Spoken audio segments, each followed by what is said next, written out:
ਸਤਿ ਸ੍ਰੀ ਅਕਾਲ। ਆਪਾਂ ਅੱਜ ਜਿਵੇਂ ਡਿਸਾਈਡ ਹੋਇਆ ਸੀਗਾ ਵੀ ਆਪਾਂ ਇਹਦੇ ਤੇ ਗੱਲ ਕਰਾਂਗੇ, ਆਪਾਂ ਗਵਰਨਮੈਂਟ ਲੈਂਡਸ ਤੇ ਗੱਲ ਕਰਾਂਗੇ। ਗਵਰਨਮੈਂਟ ਲੈਂਡਸ ਤੇ ਗੱਲ ਕਰਨ ਟੂ ਸਟਾਰਟ ਵਿਦ ਮੈਂ ਸਾਰਿਆਂ ਨੂੰ, ਸਾਰੀ ਆਫਿਸਰ ਸਾਹਿਬਾਨ ਨੂੰ, ਕਲੀਗਸ ਨੂੰ ਬੇਨਤੀ ਕਰੂੰਗਾ ਵੀ ਆਪਾਂ ਜਦੋਂ ਗਵਰਨਮੈਂਟ ਲੈਂਡ ਆਪਣਾ ਕੋਈ ਇੱਕ ਸ਼ਬਦ ਆਪਣੇ ਸਾਹਮਣੇ ਆ ਜਾਂਦਾ ਗਵਰਨਮੈਂਟ ਲੈਂਡ, ਉਦੋਂ ਫਿਰ ਆਪਾਂ ਭੱਜਦੇ ਆ ਵੀ ਤੇ ਉਸ ਲਈ ਸਭ ਤੋਂ ਪਹਿਲਾਂ ਆਪਾਂ ਨੂੰ ਜ਼ਰੂਰੀ ਹੈ ਵੀ ਆਪਾਂ ਜਿੱਥੇ ਜਿੱਥੇ ਵੀ ਆਪਣੀ ਪੋਸਟਿੰਗ ਹੈਗੀ ਆ, ਕੋਈ ਛੋਟੀ ਤਹਿਸੀਲ ਆ, ਕੋਈ ਵੱਡੀ ਤਹਿਸੀਲ ਹੈ, ਆਪਾਂ ਆਪਣੀ ਜਿੰਨੀ ਵੀ ਮਤਲਬ ਪਟਵਾਰੀ ਨੇ ਸਾਰੇ ਸਰਕਲਸ ਤੋਂ ਆਪਾਂ ਆਪਣੀ ਜਿੰਨੀ ਵੀ ਗਵਰਨਮੈਂਟ ਲੈਂਡ ਹੈਗੀ ਆ ਉਹ ਸਾਰੀ ਦਾ ਡਾਟਾ ਕਲੈਕਟ ਕਰ ਲਈਏ। ਮਤਲਬ ਹਰੇਕ ਦੀ ਰਿਸਪੌਂਸਿਬਿਲਟੀ ਆਪਣੀ ਆਪਣੀ ਬਣਾ ਲੈਣੀ ਚਾਹੀਦੀ ਆ ਵੀ ਜਦੋਂ ਗਵਰਨਮੈਂਟ ਲੈਂਡ ਦੀ ਗੱਲ ਆਉਂਦੀ ਆ, ਇਸ ਤੋਂ ਪਹਿਲਾਂ ਕਿ ਆਪਾਂ ਇੱਧਰ ਉੱਧਰ ਭੱਜੀਏ, ਆਪਾਂ ਪਤਾ ਕਰੀਏ ਕੀ ਹੈ ਕੀ ਨਹੀਂ ਹੈ, ਕੋਈ ਚੀਜ਼ ਨੂੰ ਸਮਝ ਨਾ ਆਵੇ, ਆਪਾਂ ਨੂੰ ਸਾਰਾ ਡਾਟਾ ਆਪਣੇ ਕੋਲ ਹੋਣਾ ਚਾਹੀਦਾ, ਇਨਵੈਂਟਰੀ ਬਣਾ ਲੈਣੀ ਚਾਹੀਦੀ ਹੈ ਆਪਾਂ ਨੂੰ ਆਪਣੀ ਆਪਣੀ ਤਹਿਸੀਲ 'ਚ ਸਾਰੀ ਗਵਰਨਮੈਂਟ ਲੈਂਡ। ठीक है जी, मेरी आवाज ठीक आ रही है? जी सर, आवाज ठीक आ रही है, थोड़ी जी कट रही है वैसे। तो एक वीडियो सर थोड़ी फोटो नहीं आ रही, थोड़ा कट के आ रही है, कैमरा शायद सेटिंग की लोड है। वीडियो में बंद ही कर देना जी। हाँ, वीडियो बंद हो जाए। हाँ जी, वीडियो बंद कर लो। ओके, वीडियो किਵੇਂ ਬੰਦ ਹੋ ਗਈ? ਇੱਕ ਮਿੰਟ जी सर, होगी सर, वीडियो बंद होगी ਹੁਣ ਤੁਹਾਡੀ। हाँ ठीक है जी। हाँ जी सर, ठीक है बिल्कुल। अच्छा जी, ਤੇ ਆਪਾਂ ਨੂੰ ਆਪਾਂ ਜਿੱਥੇ ਜਿੱਥੇ ਵੀ ਆਪਣੀ ਪੋਸਟਿੰਗ ਹੈਗੀ ਆ, ਆਪਾਂ ਨੂੰ ਸਭ ਤੋਂ ਪਹਿਲਾ ਕੰਮ ਤੇ ਚਾਹੇ ਸਵੇਰ ਤੋਂ ਹੀ ਇਹ ਕੰਮ ਸ਼ੁਰੂ ਕਰ ਦਈਏ ਵੀ ਆਪਣੀ ਆਪਣੇ ਏਰੀਏ 'ਚ ਜਿੰਨੀ ਗਵਰਨਮੈਂਟ ਲੈਂਡ ਹੈਗੀ ਆ, irrelevant to what type of land, ਉਹਦੇ 'ਚ ਬਾਅਦ 'ਚ ਜਾਵਾਂਗੇ ਆਪਾਂ। ਪਹਿਲਾਂ ਹਰੇਕ ਤਰ੍ਹਾਂ ਦੀ ਗਵਰਨਮੈਂਟ ਲੈਂਡ ਦੀਆਂ ਘੱਟੋ ਘੱਟ ਸਾਰੀਆਂ ਫਰਦਾਂ ਤੇ ਉਹਨਾਂ ਦੀ ਪਿੰਡ ਵਾਈਜ਼ ਇਨਵੈਂਟਰੀ ਆਪਾਂ ਨੂੰ ਬਣਾ ਲੈਣੀ ਚਾਹੀਦੀ ਹੈ ਆਪਣੀ ਆਪਣੀ ਤਹਿਸੀਲ ਦੀ। ਉਸ ਤੋਂ ਅਗਲਾ ਕੰਮ ਇੱਕ ਰਜਿਸਟਰ ਇਹ ਤਿਆਰ ਹੋ ਜੇ, ਉਸ ਤੋਂ ਅਗਲਾ ਕੰਮ ਆਪਾਂ ਨੂੰ type of land the register ਤਿਆਰ ਕਰ ਲੈਣਾ ਚਾਹੀਦਾ ਵੀ ਜੇ ਉਹਦੇ 'ਚ ਆਪਾਂ ਜਿਵੇਂ ਨਜ਼ੂਰ ਲੈਂਡ ਹੈਗੀ ਆ, ਜਿਵੇਂ ਆਪਣੀ ਐਵੇਕਿਊ ਲੈਂਡ ਹੈਗੀ ਆ, ਸਰਪਲਸ ਸੀਲਿੰਗ ਐਕਟ 'ਚ ਸਰਪਲਸ ਡਿਕਲੇਅਰ ਹੋਈ ਲੈਂਡ ਹੈਗੀ ਆ। ਸਰਪਲਸ ਦਾ ਵੀ ਮਤਲਬ ਕਈ ਵਾਰ ਕਾਫੀ ਤਰ੍ਹਾਂ ਦਾ ਸਰਪਲਸ ਆ ਜਾਂਦਾ, ਜਿਵੇਂ ਜਿੰਨੀਆਂ ਵੀ ਆਪਾਂ ਪਾਲਿਸੀਜ਼ ਫਰੇਮ ਕਰਦੇ ਆ, ਚਾਹੇ ਉਹ ਪੈਕੇਜ ਡੀਲ ਪ੍ਰਾਪਰਟੀ ਐਕਟ 'ਚ ਪਾਲਿਸੀਜ਼ ਫਰੇਮ ਹੁੰਦੀਆਂ ਨੇ, ਉੱਥੇ ਵੀ ਆਪਾਂ ਸਰਪਲਸ ਸ਼ਬਦ ਹੀ ਵਰਤਦੇ ਆ। ਜਦੋਂ ਆਪਾਂ ਸੈਕਸ਼ਨ 4 'ਚ ਕੋਈ ਪਾਲਿਸੀ ਫਰੇਮ ਕਰਦੇ ਆ to allot to auction to allot restricted auction, ਆਪਾਂ ਸਰਪਲਸ ਵੈਕਿਊ ਲੈਂਡ ਦੀ ਹੀ ਗੱਲ ਕਰਦੇ ਆ ਉੱਥੇ। ਤੇ ਇਸ ਲਈ ਆਪਾਂ ਨੂੰ ਆਪਣੇ ਜ਼ਿਹਨ 'ਚ, ਆਪਣੇ ਮਾਈਂਡ 'ਚ ਬਿਲਕੁਲ ਕਲੀਅਰ ਹੋਣਾ ਪੈਣਾ ਸਭ ਤੋਂ ਪਹਿਲਾਂ ਤਾਂ ਵੀ ਸਾਡੇ ਕੋਲੇ ਕਿੰਨੀ ਗਵਰਨਮੈਂਟ ਲੈਂਡ ਹੈ, ਮੇਰੇ ਕੋਲੇ ਮਤਲਬ ਬਤੌਰ ਤਹਿਸੀਲਦਾਰ ਪਾਇਲ, ਤੇ ਉਹਦੇ 'ਚੋਂ ਉਹ ਲੈਂਡ ਕਿਸ ਕਿਸ ਟਾਈਪ ਦੀ ਹੈ ਤੇ ਮੈਂ how to deal with it. ਆਪਾਂ ਨੂੰ ਇਹ ਚੀਜ਼ ਸਭ ਤੋਂ ਪਹਿਲਾਂ ਆਪਣੇ ਮਾਈਂਡ 'ਚ ਆਪਾਂ ਨੂੰ ਇਹ ਕਲੀਅਰ ਕਰਨ ਲਈ ਆਪਾਂ ਨੂੰ ਉਹਦੀ ਇਨਵੈਂਟਰੀ, ਮੈਂ ਵਾਰ-ਵਾਰ ਮਤਲਬ ਰਿਪੀਟ ਕਰ ਰਿਹਾ, ਬੇਨਤੀ ਕਰ ਰਿਹਾ ਵੀ ਆਪਾਂ ਨੂੰ ਇਨਵੈਂਟਰੀ ਪਹਿਲਾਂ ਹੁੰਦੀਆਂ ਸੀ, ਆਪਣੀ ਇਨਵੈਂਟਰੀਆਂ ਬਣਾਈਆਂ ਹੋਈਆਂ ਸੀਗੀਆਂ, ਤੇ ਉਹ ਥੋੜਾ ਜਿਹਾ ਆਪਾਂ ਮਤਲਬ ਹੁਣ ਜਾਂ ਤਾਂ ਸਟਾਫ ਦੀ ਕਮੀ ਕਰਕੇ ਜਾਂ ਰਿਪੀਟਡ ਬਦਲੀਆਂ ਕਰਕੇ ਮਤਲਬ ਆਪਾਂ ਫੋਕਸ ਨਹੀਂ ਕਰ ਪਾਉਂਦੇ ਤੇ ਆਪਾਂ ਉਸ ਚੀਜ਼ ਨੂੰ ਮੇਨਟੇਨ ਨਹੀਂ ਕਰ ਰਹੇ ਅੱਜ ਦੀ ਤਰੀਕ 'ਚ। ਸੋ ਇਸ ਤੋਂ ਅੱਗੇ ਫਿਰ ਚੱਲਦੇ ਹੋਏ ਆਪਾਂ ਨੂੰ ਜਦੋਂ ਆਪਣੀ ਸਪੋਜ਼ ਕਰੋ ਆਪਾਂ ਇੱਕ ਇਨਵੈਂਟਰੀ ਤਿਆਰ ਕਰ ਲਈ, ਉਹ ਇਨਵੈਂਟਰੀ 'ਚ ਸਭ ਤੋਂ ਪਹਿਲਾਂ ਤਾਂ ਮੇਰੇ ਕੋਲੇ ਆ ਜਾਣਾ ਵੀ ਆਹ ਮੇਰੀ ਜ਼ਮੀਨ ਹੈਗੀ ਆ ਕਿਸੇ, ਜਿਵੇਂ ਰਾਜਗੜ੍ਹ ਪਿੰਡ ਦੀ ਮੈਂ ਆਪਣੇ ਗੱਲ ਕਰਦਾ ਪਾਇਲ ਦੀ, ਉਹ ਉੱਥੇ ਮੇਰੇ ਕੋਲੇ ਜਿਹੜੀ ਜ਼ਮੀਨ ਆ ਪੰਜਾਬ ਗਵਰਨਮੈਂਟ ਲੈਂਡ ਦੀ ਓਨਰਸ਼ਿਪ ਵਾਲੀ ਜ਼ਮੀਨ ਹੈ, ਉਹ ਰਿਕਾਰਡਡ ਹੈਗੀ ਹੈ ਸਰਕਾਰ ਦੌਲਤ ਮੁਦਾਰ ਦੇ ਨਾਂ ਤੇ। ਤੇ ਉਵੇਂ ਨਾਲ ਦਾ ਪਿੰਡ ਹੈਗਾ ਦਰਾਹਾ, ਜਿਹੜਾ ਦਰਾਹਾ ਸ਼ਹਿਰ ਹੈ, ਜਿਹੜਾ ਦਰਾਹਾ ਸ਼ਹਿਰ ਸਾਰਾ ਵਸਿਆ ਹੋਇਆ। ਉਹ ਹੈਲੋ ਡਾਕਟਰ ਸਾਹਿਬ, ਆ ਰਹੀ ਹੈ ਮੇਰੀ ਆਵਾਜ਼? ਜੀ ਸਰ ਬਿਲਕੁਲ ਆ ਰਹੀ ਹੈ, ਬਿਲਕੁਲ ਆ ਰਹੀ ਹੈ, ਕਲੀਅਰ ਹੈ। ਠੀਕ ਹੈ ਜੀ। ਜਿਵੇਂ ਦਰਾਹਾ ਸ਼ਹਿਰ ਮੇਰਾ ਸਾਰਾ ਪਾਇਲ ਤਹਿਸੀਲ ਦੇ ਵਿੱਚ ਪੂਰਾ ਵਸਿਆ ਹੋਇਆ, ਉਹ 1932 'ਚ ਮਹਾਰਾਜਾ ਪਟਿਆਲਾ ਨੇ ਇੱਕ ਕਾਲੋਨੀ ਕੱਟੀ ਸੀਗੀ, ਕਾਲੋਨਾਈਜੇਸ਼ਨ ਡਿਪਾਰਟਮੈਂਟ ਤੇ ਇੰਡਸਟਰੀਅਲ ਡਿਪਾਰਟਮੈਂਟ ਨੇ। ਤੇ ਉਦੋਂ ਹੀ ਉਹਦਾ ਹੈ ਉਹ ਸਰਕਾਰ ਉਸ ਵਕਤ ਗਵਰਨਮੈਂਟ ਦੇ ਨਾਲ ਸਰਕਾਰ ਦੌਲਤ ਮਦਾਰ ਜਿੱਥੇ ਜਿੱਥੇ ਪ੍ਰਿੰਸਲੀ ਸਟੇਟ ਦੇ ਅੰਡਰ ਰਿਹਾ ਜਿਹੜਾ ਏਰੀਆ ਉੱਥੇ ਮਤਲਬ ਸਰਕਾਰ ਨੂੰ ਸਰਕਾਰ ਦੌਲਤ ਮਦਾਰ ਹੀ ਜਿਹੜੀ ਉਦੋਂ ਸੈਂਟਰਲ ਗਵਰਨਮੈਂਟ ਹੀ ਹੁੰਦੀ ਸੀ ਉਹ, ਕਿਉਂਕਿ ਜਿਹੜਾ ਮਹਾਰਾਜੇ ਦਾ ਰਾਜ ਹੁੰਦਾ ਸੀ ਦੈਟ ਵਾਸ ਸੈਂਟਰਲ ਗਵਰਨਮੈਂਟ। ਤਾਂ ਉਹਨੂੰ ਸ਼ੋਅ ਕਰਨ ਲਈ ਤਾਂ ਉਹਨੂੰ ਸਰਕਾਰ ਦੌਲਤ ਮਦਾਰ ਹੀ ਮਾਲਕੀ ਲਿਖਿਆ ਜਾਂਦਾ ਸੀਗਾ। ਤੇ ਜਿਹੜੀਆਂ ਮਹਾਰਾਜੇ ਰਾਜੇ ਸਾਹਿਬਾਨਾਂ ਦੇ ਆਪਣੇ ਪਰਸਨਲ ਆਪਣੇ ਨਾਮ ਜਾਂ ਆਪਣੀ ਫੈਮਿਲੀ ਦੇ ਨਾਮ ਕੋਈ ਪ੍ਰਾਪਰਟੀਆਂ ਹੁੰਦੀਆਂ ਸੀਗੀਆਂ ਤਾਂ ਉਹ ਉਹਨਾਂ ਦੇ ਨਾਮ ਆਪਣੇ ਨਾਮ ਇੰਡੀਵਿਜੂਅਲ ਉਹਨਾਂ ਦੇ ਨਾਮ ਹੁੰਦੀਆਂ ਸੀਗੀਆਂ। ਤੇ ਜਦੋਂ ਫਿਰ ਇਹ ਆਪਾਂ ਪੈਪਸੂ ਤੋਂ ਮਤਲਬ ਪੰਜਾਬ 'ਚ ਕਨਵਰਟ ਹੋਏ, ਆਪਾਂ ਪੈਪਸੂ ਖਤਮ ਹੋਇਆ, ਰਾਜਿਆਂ ਦਾ ਰਾਜ ਖਤਮ ਹੋਇਆ, ਉਦੋਂ ਫਿਰ ਆਪਾਂ ਨੇ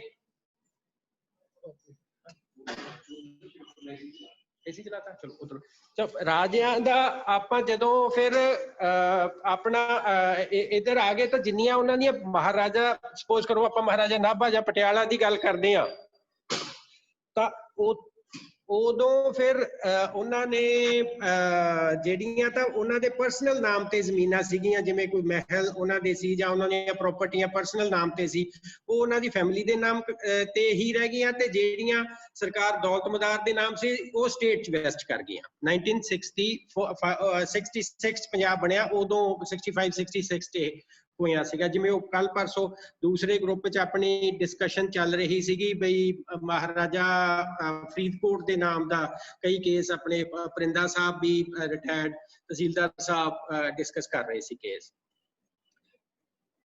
ਤੇ ਇਹਦੇ ਤੇ ਕੋਈ ਕੁਐਰੀ? ਹੈਲੋ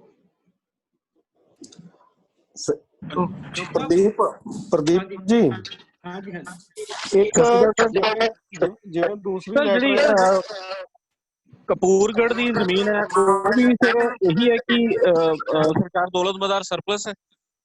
ਜਿਹੜੀ ਕਪੂਰਗੜ੍ਹ ਦੀ ਜ਼ਮੀਨ ਹੈ ਉਹ ਮਹਾਰਾਜਾ ਨਾਭਾ ਦੀ ਜ਼ਮੀਨ ਸੀਗੀ 1966 ਤੱਕ, ਕਿਉਂਕਿ ਪ੍ਰਿੰਸਲੀ ਸਟੇਟ ਨਾਭਾ ਦਾ ਪਾਰਟ ਸੀਗਾ।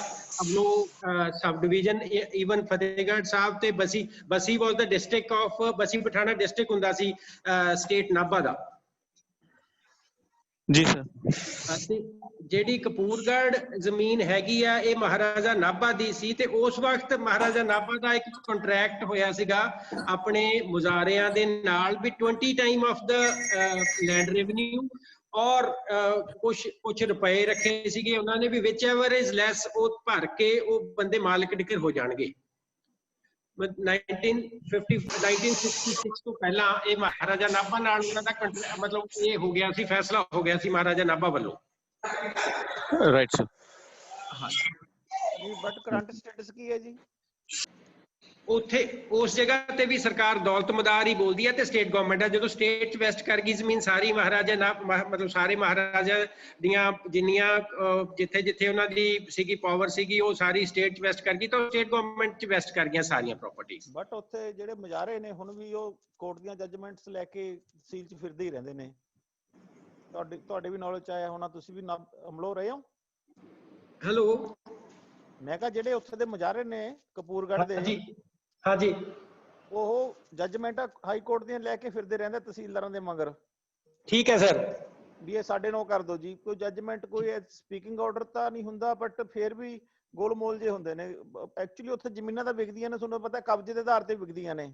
ਗਲਤ ਵਿਕਦੀਆਂ ਸਰ। ਉੱਥੇ ਤਾਂ ਬੜੀ ਬਲੰਡਰ ਹੋ ਰਹੀ ਆ, ਮਤਲਬ ਬੜੇ ਪੁਰਾਣੇ ਸਮੇਂ ਤੋਂ ਹੁਣ ਰੁਕਿਆ ਹੋਇਆ ਪਿਛਲੇ 10 ਸਾਲ ਤੋਂ 15 ਸਾਲ ਤੋਂ।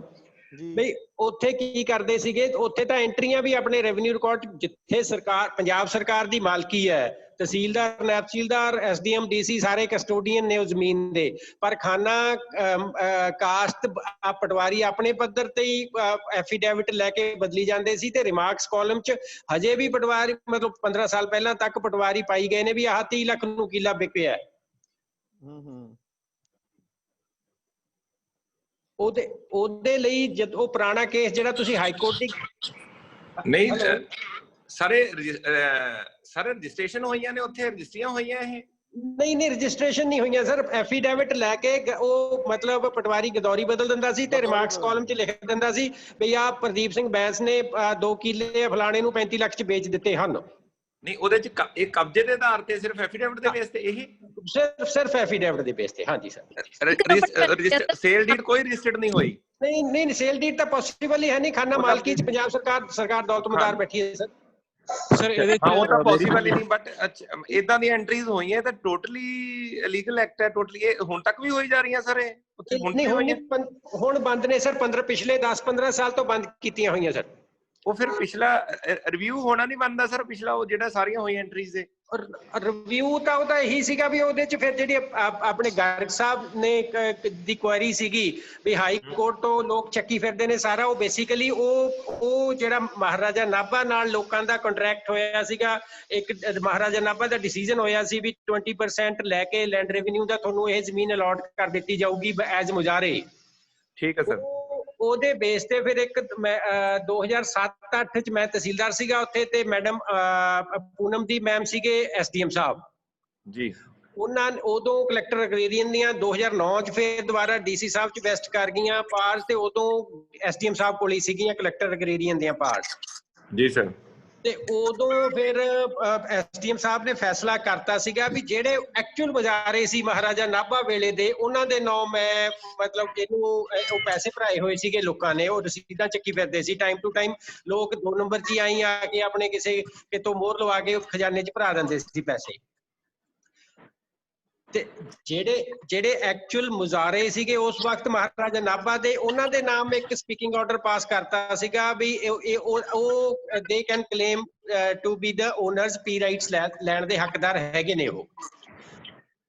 ਪਰ ਆਰਡਰ ਪਾਸ ਹੋਇਆ ਐਸ SDM ਸਾਹਿਬ ਵੱਲੋਂ in the capacity of collector agrarian order pass ਹੋਇਆ ਸਰ? ਕਲੈਕਟਰ ਅਗਰੇਰੀਅਨ ਨੇ ਆਰਡਰ ਪਾਸ ਕੀਤਾ ਹੋਇਆ ਇਹ। ਓਕੇ ਠੀਕ ਹੈ। ਉਹਨੂੰ ਪਿੰਡ ਵਾਲਿਆਂ ਨੇ ਚੈਲੰਜ ਕਰਤਾ ਕਮਿਸ਼ਨਰ ਸਾਹਿਬ ਦੇ ਵੀ ਸਾਨੂੰ ਨਹੀਂ ਪਸੰਦ ਇਹ ਕਿਉਂਕਿ ਅਸੀਂ ਤਾਂ ਸਬਸੀਕੁਐਂਟ ਪਰਚੇਜ਼ਰ ਆ। 3ਜੀ 4ਥੀ ਵਾਰ 5ਵੀਂ ਵਾਰ ਵਿਕੀ ਆ। ਜੇ ਹੁਣ ਤੁਸੀਂ ਪਹਿਲੇ ਮਤਲਬ ਉਹਦੇ ਪੁਜਾਰੇ ਦੇ ਨਾਮ ਹੀ ਇਹਨੂੰ ਕਰ ਦੋਗੇ ਓਨਰਸ਼ਿਪ ਦੇ ਦੋਗੇ ਤਾਂ ਸਾਨੂੰ ਕੀ ਦਬਾਲ ਨੇ ਉਹ ਸਾਤੋਂ ਖੋਹ ਲੈਣਗੇ ਜਾਂ ਸਾਡੇ ਨਾਲ ਝਗੜਾ ਹੋਊਗਾ ਜਾਂ ਵੱਧ ਪੈਸੇ ਸਾਤੋਂ ਫਿਰ ਪੈਸੇ ਮੰਗਣਗੇ ਉਹ। ਠੀਕ ਹੈ ਸਰ। ਠੀਕ ਹੈ। ਤੇ ਫਿਰ ਕਮਿਸ਼ਨਰ ਸਾਹਿਬ ਨੇ ਵੀ SDM ਸਾਹਿਬ ਵਾਲਾ ਹੀ ਅਪਹੈਲਡ ਕਰਤਾ ਸੀਗਾ ਤੇ ਹਾਈ ਕੋਰਟ ਸ਼ਾਇਦ ਚੱਲਦਾ ਹਜੇ ਹੁਣ। ਓਕੇ ਠੀਕ ਹੈ। ਸਰ ਇਹਦੇ ਚ ਮੇਰੀ ਸਬਮਿਸ਼ਨ ਹੈ ਕਪੂਰਗੜ੍ਹ ਦੇ ਵਿੱਚ ਦਸੰਬਰ 2018 ਦੇ ਵਿੱਚ FCR ਸਾਹਿਬ ਨੇ ਇੱਕ speaking order on the direction of the high court ਇਹ ਪਾਸ ਕਰ ਦਿੱਤਾ ਹੋਇਆ ਹੈ ਕਿ ਜਿਹੜੇ ਓਰੀਜਨਲ ਮੁਜ਼ਾਰੇ ਵੀ ਸੀਗੇ ਉਹ ਰੈਵਨਿਊ ਰਿਕਾਰਡ ਦੇ ਵਿੱਚ ਸਿੰਸ ਇਟਰਨਿਟੀ ਇਹ ਗੈਰ ਮਰੂਸੀ ਦਰਜ ਨੇ। ਇਸ ਕਰਕੇ ਇਹਨਾਂ ਨੂੰ ਪੀ ਰਾਈਟ ਨਹੀਂ ਦਿੱਤੇ ਜਾ ਸਕਦੇ। ਉਹਨਾਂ ਨੇ ਇਹਨਾਂ ਦੀ ਸਾਰੀਆਂ ਐਪਲੀਕੇਸ਼ਨਾਂ ਰਿਜੈਕਟ ਕਰਤੀਆਂ ਹੋਈਆਂ ਨੇ। Right sir. ਠੀਕ ਹੈ ਸਰ। ਠੀਕ ਫਿਰ ਤਾਂ ਕਲੀਅਰ ਹੀ ਹੋ ਗਿਆ ਫਿਰ ਬਿਲਕੁਲ ਕਲੀਅਰ। ਇਹਦੇ ਬਾਰੇ ਮੈਨੂੰ ਨਹੀਂ ਪਤਾ ਸੀਗਾ ਸਰ। ਹਾਂਜੀ ਸਰ। ਠੀਕ ਹੈ ਸਰ। ਚਲੋ ਫਿਰ ਤਾਂ ਮਤਲਬ ਬਿਲਕੁਲ ਕਲੀਅਰ ਹੀ ਹੋ ਗਿਆ ਫਿਰ ਤਾਂ। ਹੁਣ ਜਿਹੜੀ ਹੁਣ ਹੈਲੋ ਮੈਂ ਸਾਹਿਬ ਇੱਕ ਬੇਨਤੀ ਹੈ ਜੀਵਨ ਜੀ। ਇੱਕ ਮੇਰੀ ਬੇਨਤੀ ਪਹਿਲਾਂ ਸੁਣਿਓ। ਪਹਿਲਾਂ ਨਾ ਟਾਈਪਸ ਡਿਸਕਸ ਕਰ ਲਓ। ਕੁਐਰੀਜ਼ ਇੰਟਰਮਿੰਗਲ ਹੋਣੀਆਂ ਨੇ। ਪਤਾ ਲੱਗ ਜਾਏਗਾ ਕਿਹੜੀ ਲੈਂਡ 'ਚ ਕੀ ਹੋ ਰਿਹਾ ਤੇ ਕੀ ਹੋਣਾ। ਆਪਾਂ ਇੱਕ ਇਸ਼ੂ ਤੇ ਹੀ ਚੱਲ ਪਏ ਤਾਂ ਅੱਗੋਂ ਫਿਰ ਕਨਫਿਊਜ਼ਨ ਹੋ ਜਾਏਗੀ। ਪਹਿਲਾਂ ਜਿਹੜੀਆਂ ਵੱਖ-ਵੱਖ ਲੈਂਡਸ ਨੇ ਉਹਨਾਂ ਦੀ ਧੰਮ ਸਾਹਿਬ ਇੱਕ ਬੜਾ ਵਧੀਆ ਇਹਦੇ ਨਾਲ ਜੁੜ ਗਿਆ ਆਪਣਾ ਕੰਮ। ਹੁਣ ਮਤਲਬ ਜਿਹੜਾ ਆਪਾਂ ਹੁਣ ਜਿਵੇਂ ਇਹ ਜ਼ਮੀਨ ਦੀ ਉਹ ਗੱਲ ਕਰੀਏ ਨਾ ਆਪਾਂ ਕਪੂਰਗੜ੍ਹ ਦੀ ਹੋਈ। ਹਾਂਜੀ ਕਪੂਰਗੜ੍ਹ ਦੀ। ਦੇਖੋ ਹੁਣ ਤੁਸੀਂ ਆਪ ਦੱਸਿਆ ਵੀ 2018 ਚ ਮਾਨਯੋਗ FCR ਸਾਹਿਬ ਨੇ ਇੱਕ ਫੈਸਲਾ ਕਰਤਾ ਵੀ ਉਹਨਾਂ ਨੂੰ ਕਹਿਤਾ ਵੀ ਦੇ ਆਰ ਇਲੀਗਲ ਆਕੂਪੈਂਟਸ। ਉਹ ਵੀ ਇਲੀਗਲ ਸੀਗੇ ਤੇ ਉਹਨਾਂ ਨੂੰ ਨਹੀਂ ਪੀ ਰਾਈਟਸ ਦਿੱਤੇ ਜਾ ਸਕਦੇ। ਫਿਰ ਇੱਥੇ ਆਪਣੇ ਕੋਲ ਬੜਾ ਵਧੀਆ ਇੱਕ ਮਤਲਬ ਇੱਕ ਸਿਨੈਰੀਓ ਬਣ ਗਿਆ ਵੀ ਜਿਹੜਾ ਆਪਾਂ 2016 ਚ ਐਕਟ ਪਾਸ ਕੀਤਾ ਇੱਕ allotment of government lands other than ਜਿਹੜੀ ਉਹ ਆਪਾਂ ਜਿਹੜਾ ਡੈਫੀਨੇਸ਼ਨ ਲੈਂਡ ਦੀ ਹੈਗੀ ਆ ਉਹਦੇ ਚ 2016 ਚ ਨਹੀਂ ਇੱਕ ਆਪਾਂ ਐਕਟ ਲੈ ਕੇ ਆਏ ਸੀਗੇ। ਹਾਂਜੀ ਉਹ ਇੱਥੇ ਪਿਓਰਲੀ ਐਪਲੀਕੇਬਲ ਹੈਗਾ ਤੇ ਲੋਕਾਂ ਨੇ ਅਪਲਾਈ ਕੀਤਾ ਸੀਗਾ ਜੀ? ਨਹੀਂ ਲੋਕਾਂ ਨੇ ਫਿਰ ਕੀ ਕੀਤਾ ਸਰ? ਆਪਾਂ ਕੀਤਾ ਕੁਝ ਨਹੀਂਗਾ ਉਹ ਚ ਐਪਲੀਕੇਸ਼ਨ ਲਈ ਨਹੀਂ ਆਪਾਂ ਨੇ ਕੋਈ ਨਾ। ਨਹੀਂ ਸਰ ਫਿਰ ਉਹਦੇ ਚ ਆਪਾਂ ਨੂੰ ਹੁਣ ਐਪਲੀਕੇਸ਼ਨ ਚ ਲੈ ਲੈਣੀਆਂ ਚਾਹੀਦੀਆਂ ਨੇ।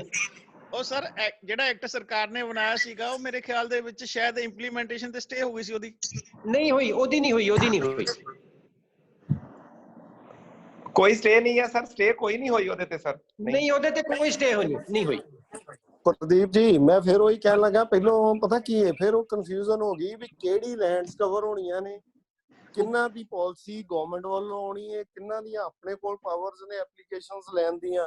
ਪਹਿਲੋਂ ਇੱਕ ਵਾਰ ਪਲੀਜ਼ ਜਿਹੜੀਆਂ 3-4 ਕਾਈਂਡਸ ਹੈ ਨਾ ਉਹ ਡਿਸਕਸ ਕਰ ਲਓ, ਉਹ ਕਰ ਫਿਰ ਲਈਏ। ਅੱਗੇ ਅੱਗੇ ਆਪਾਂ ਚੱਲੀਏ ਇਸ਼ੂਜ਼ ਤੇ। ਠੀਕ ਹੈ ਜੀ, ਠੀਕ ਹੈ ਜੀ, ਠੀਕ ਹੈ ਜੀ। ਚਲੋ ਮੈਂ ਖੁਦ ਬਲਾਈਂਡ ਆ, ਮੈਨੂੰ ਇਹ ਆ ਵੀ ਕਿਉਰਿਓਸਿਟੀ ਹੈ ਵੀ ਪਹਿਲੋਂ ਪਤਾ ਲੱਗੇ ਕਿਹੜੀ ਚ ਕੀ ਹੋ ਸਕਦਾ।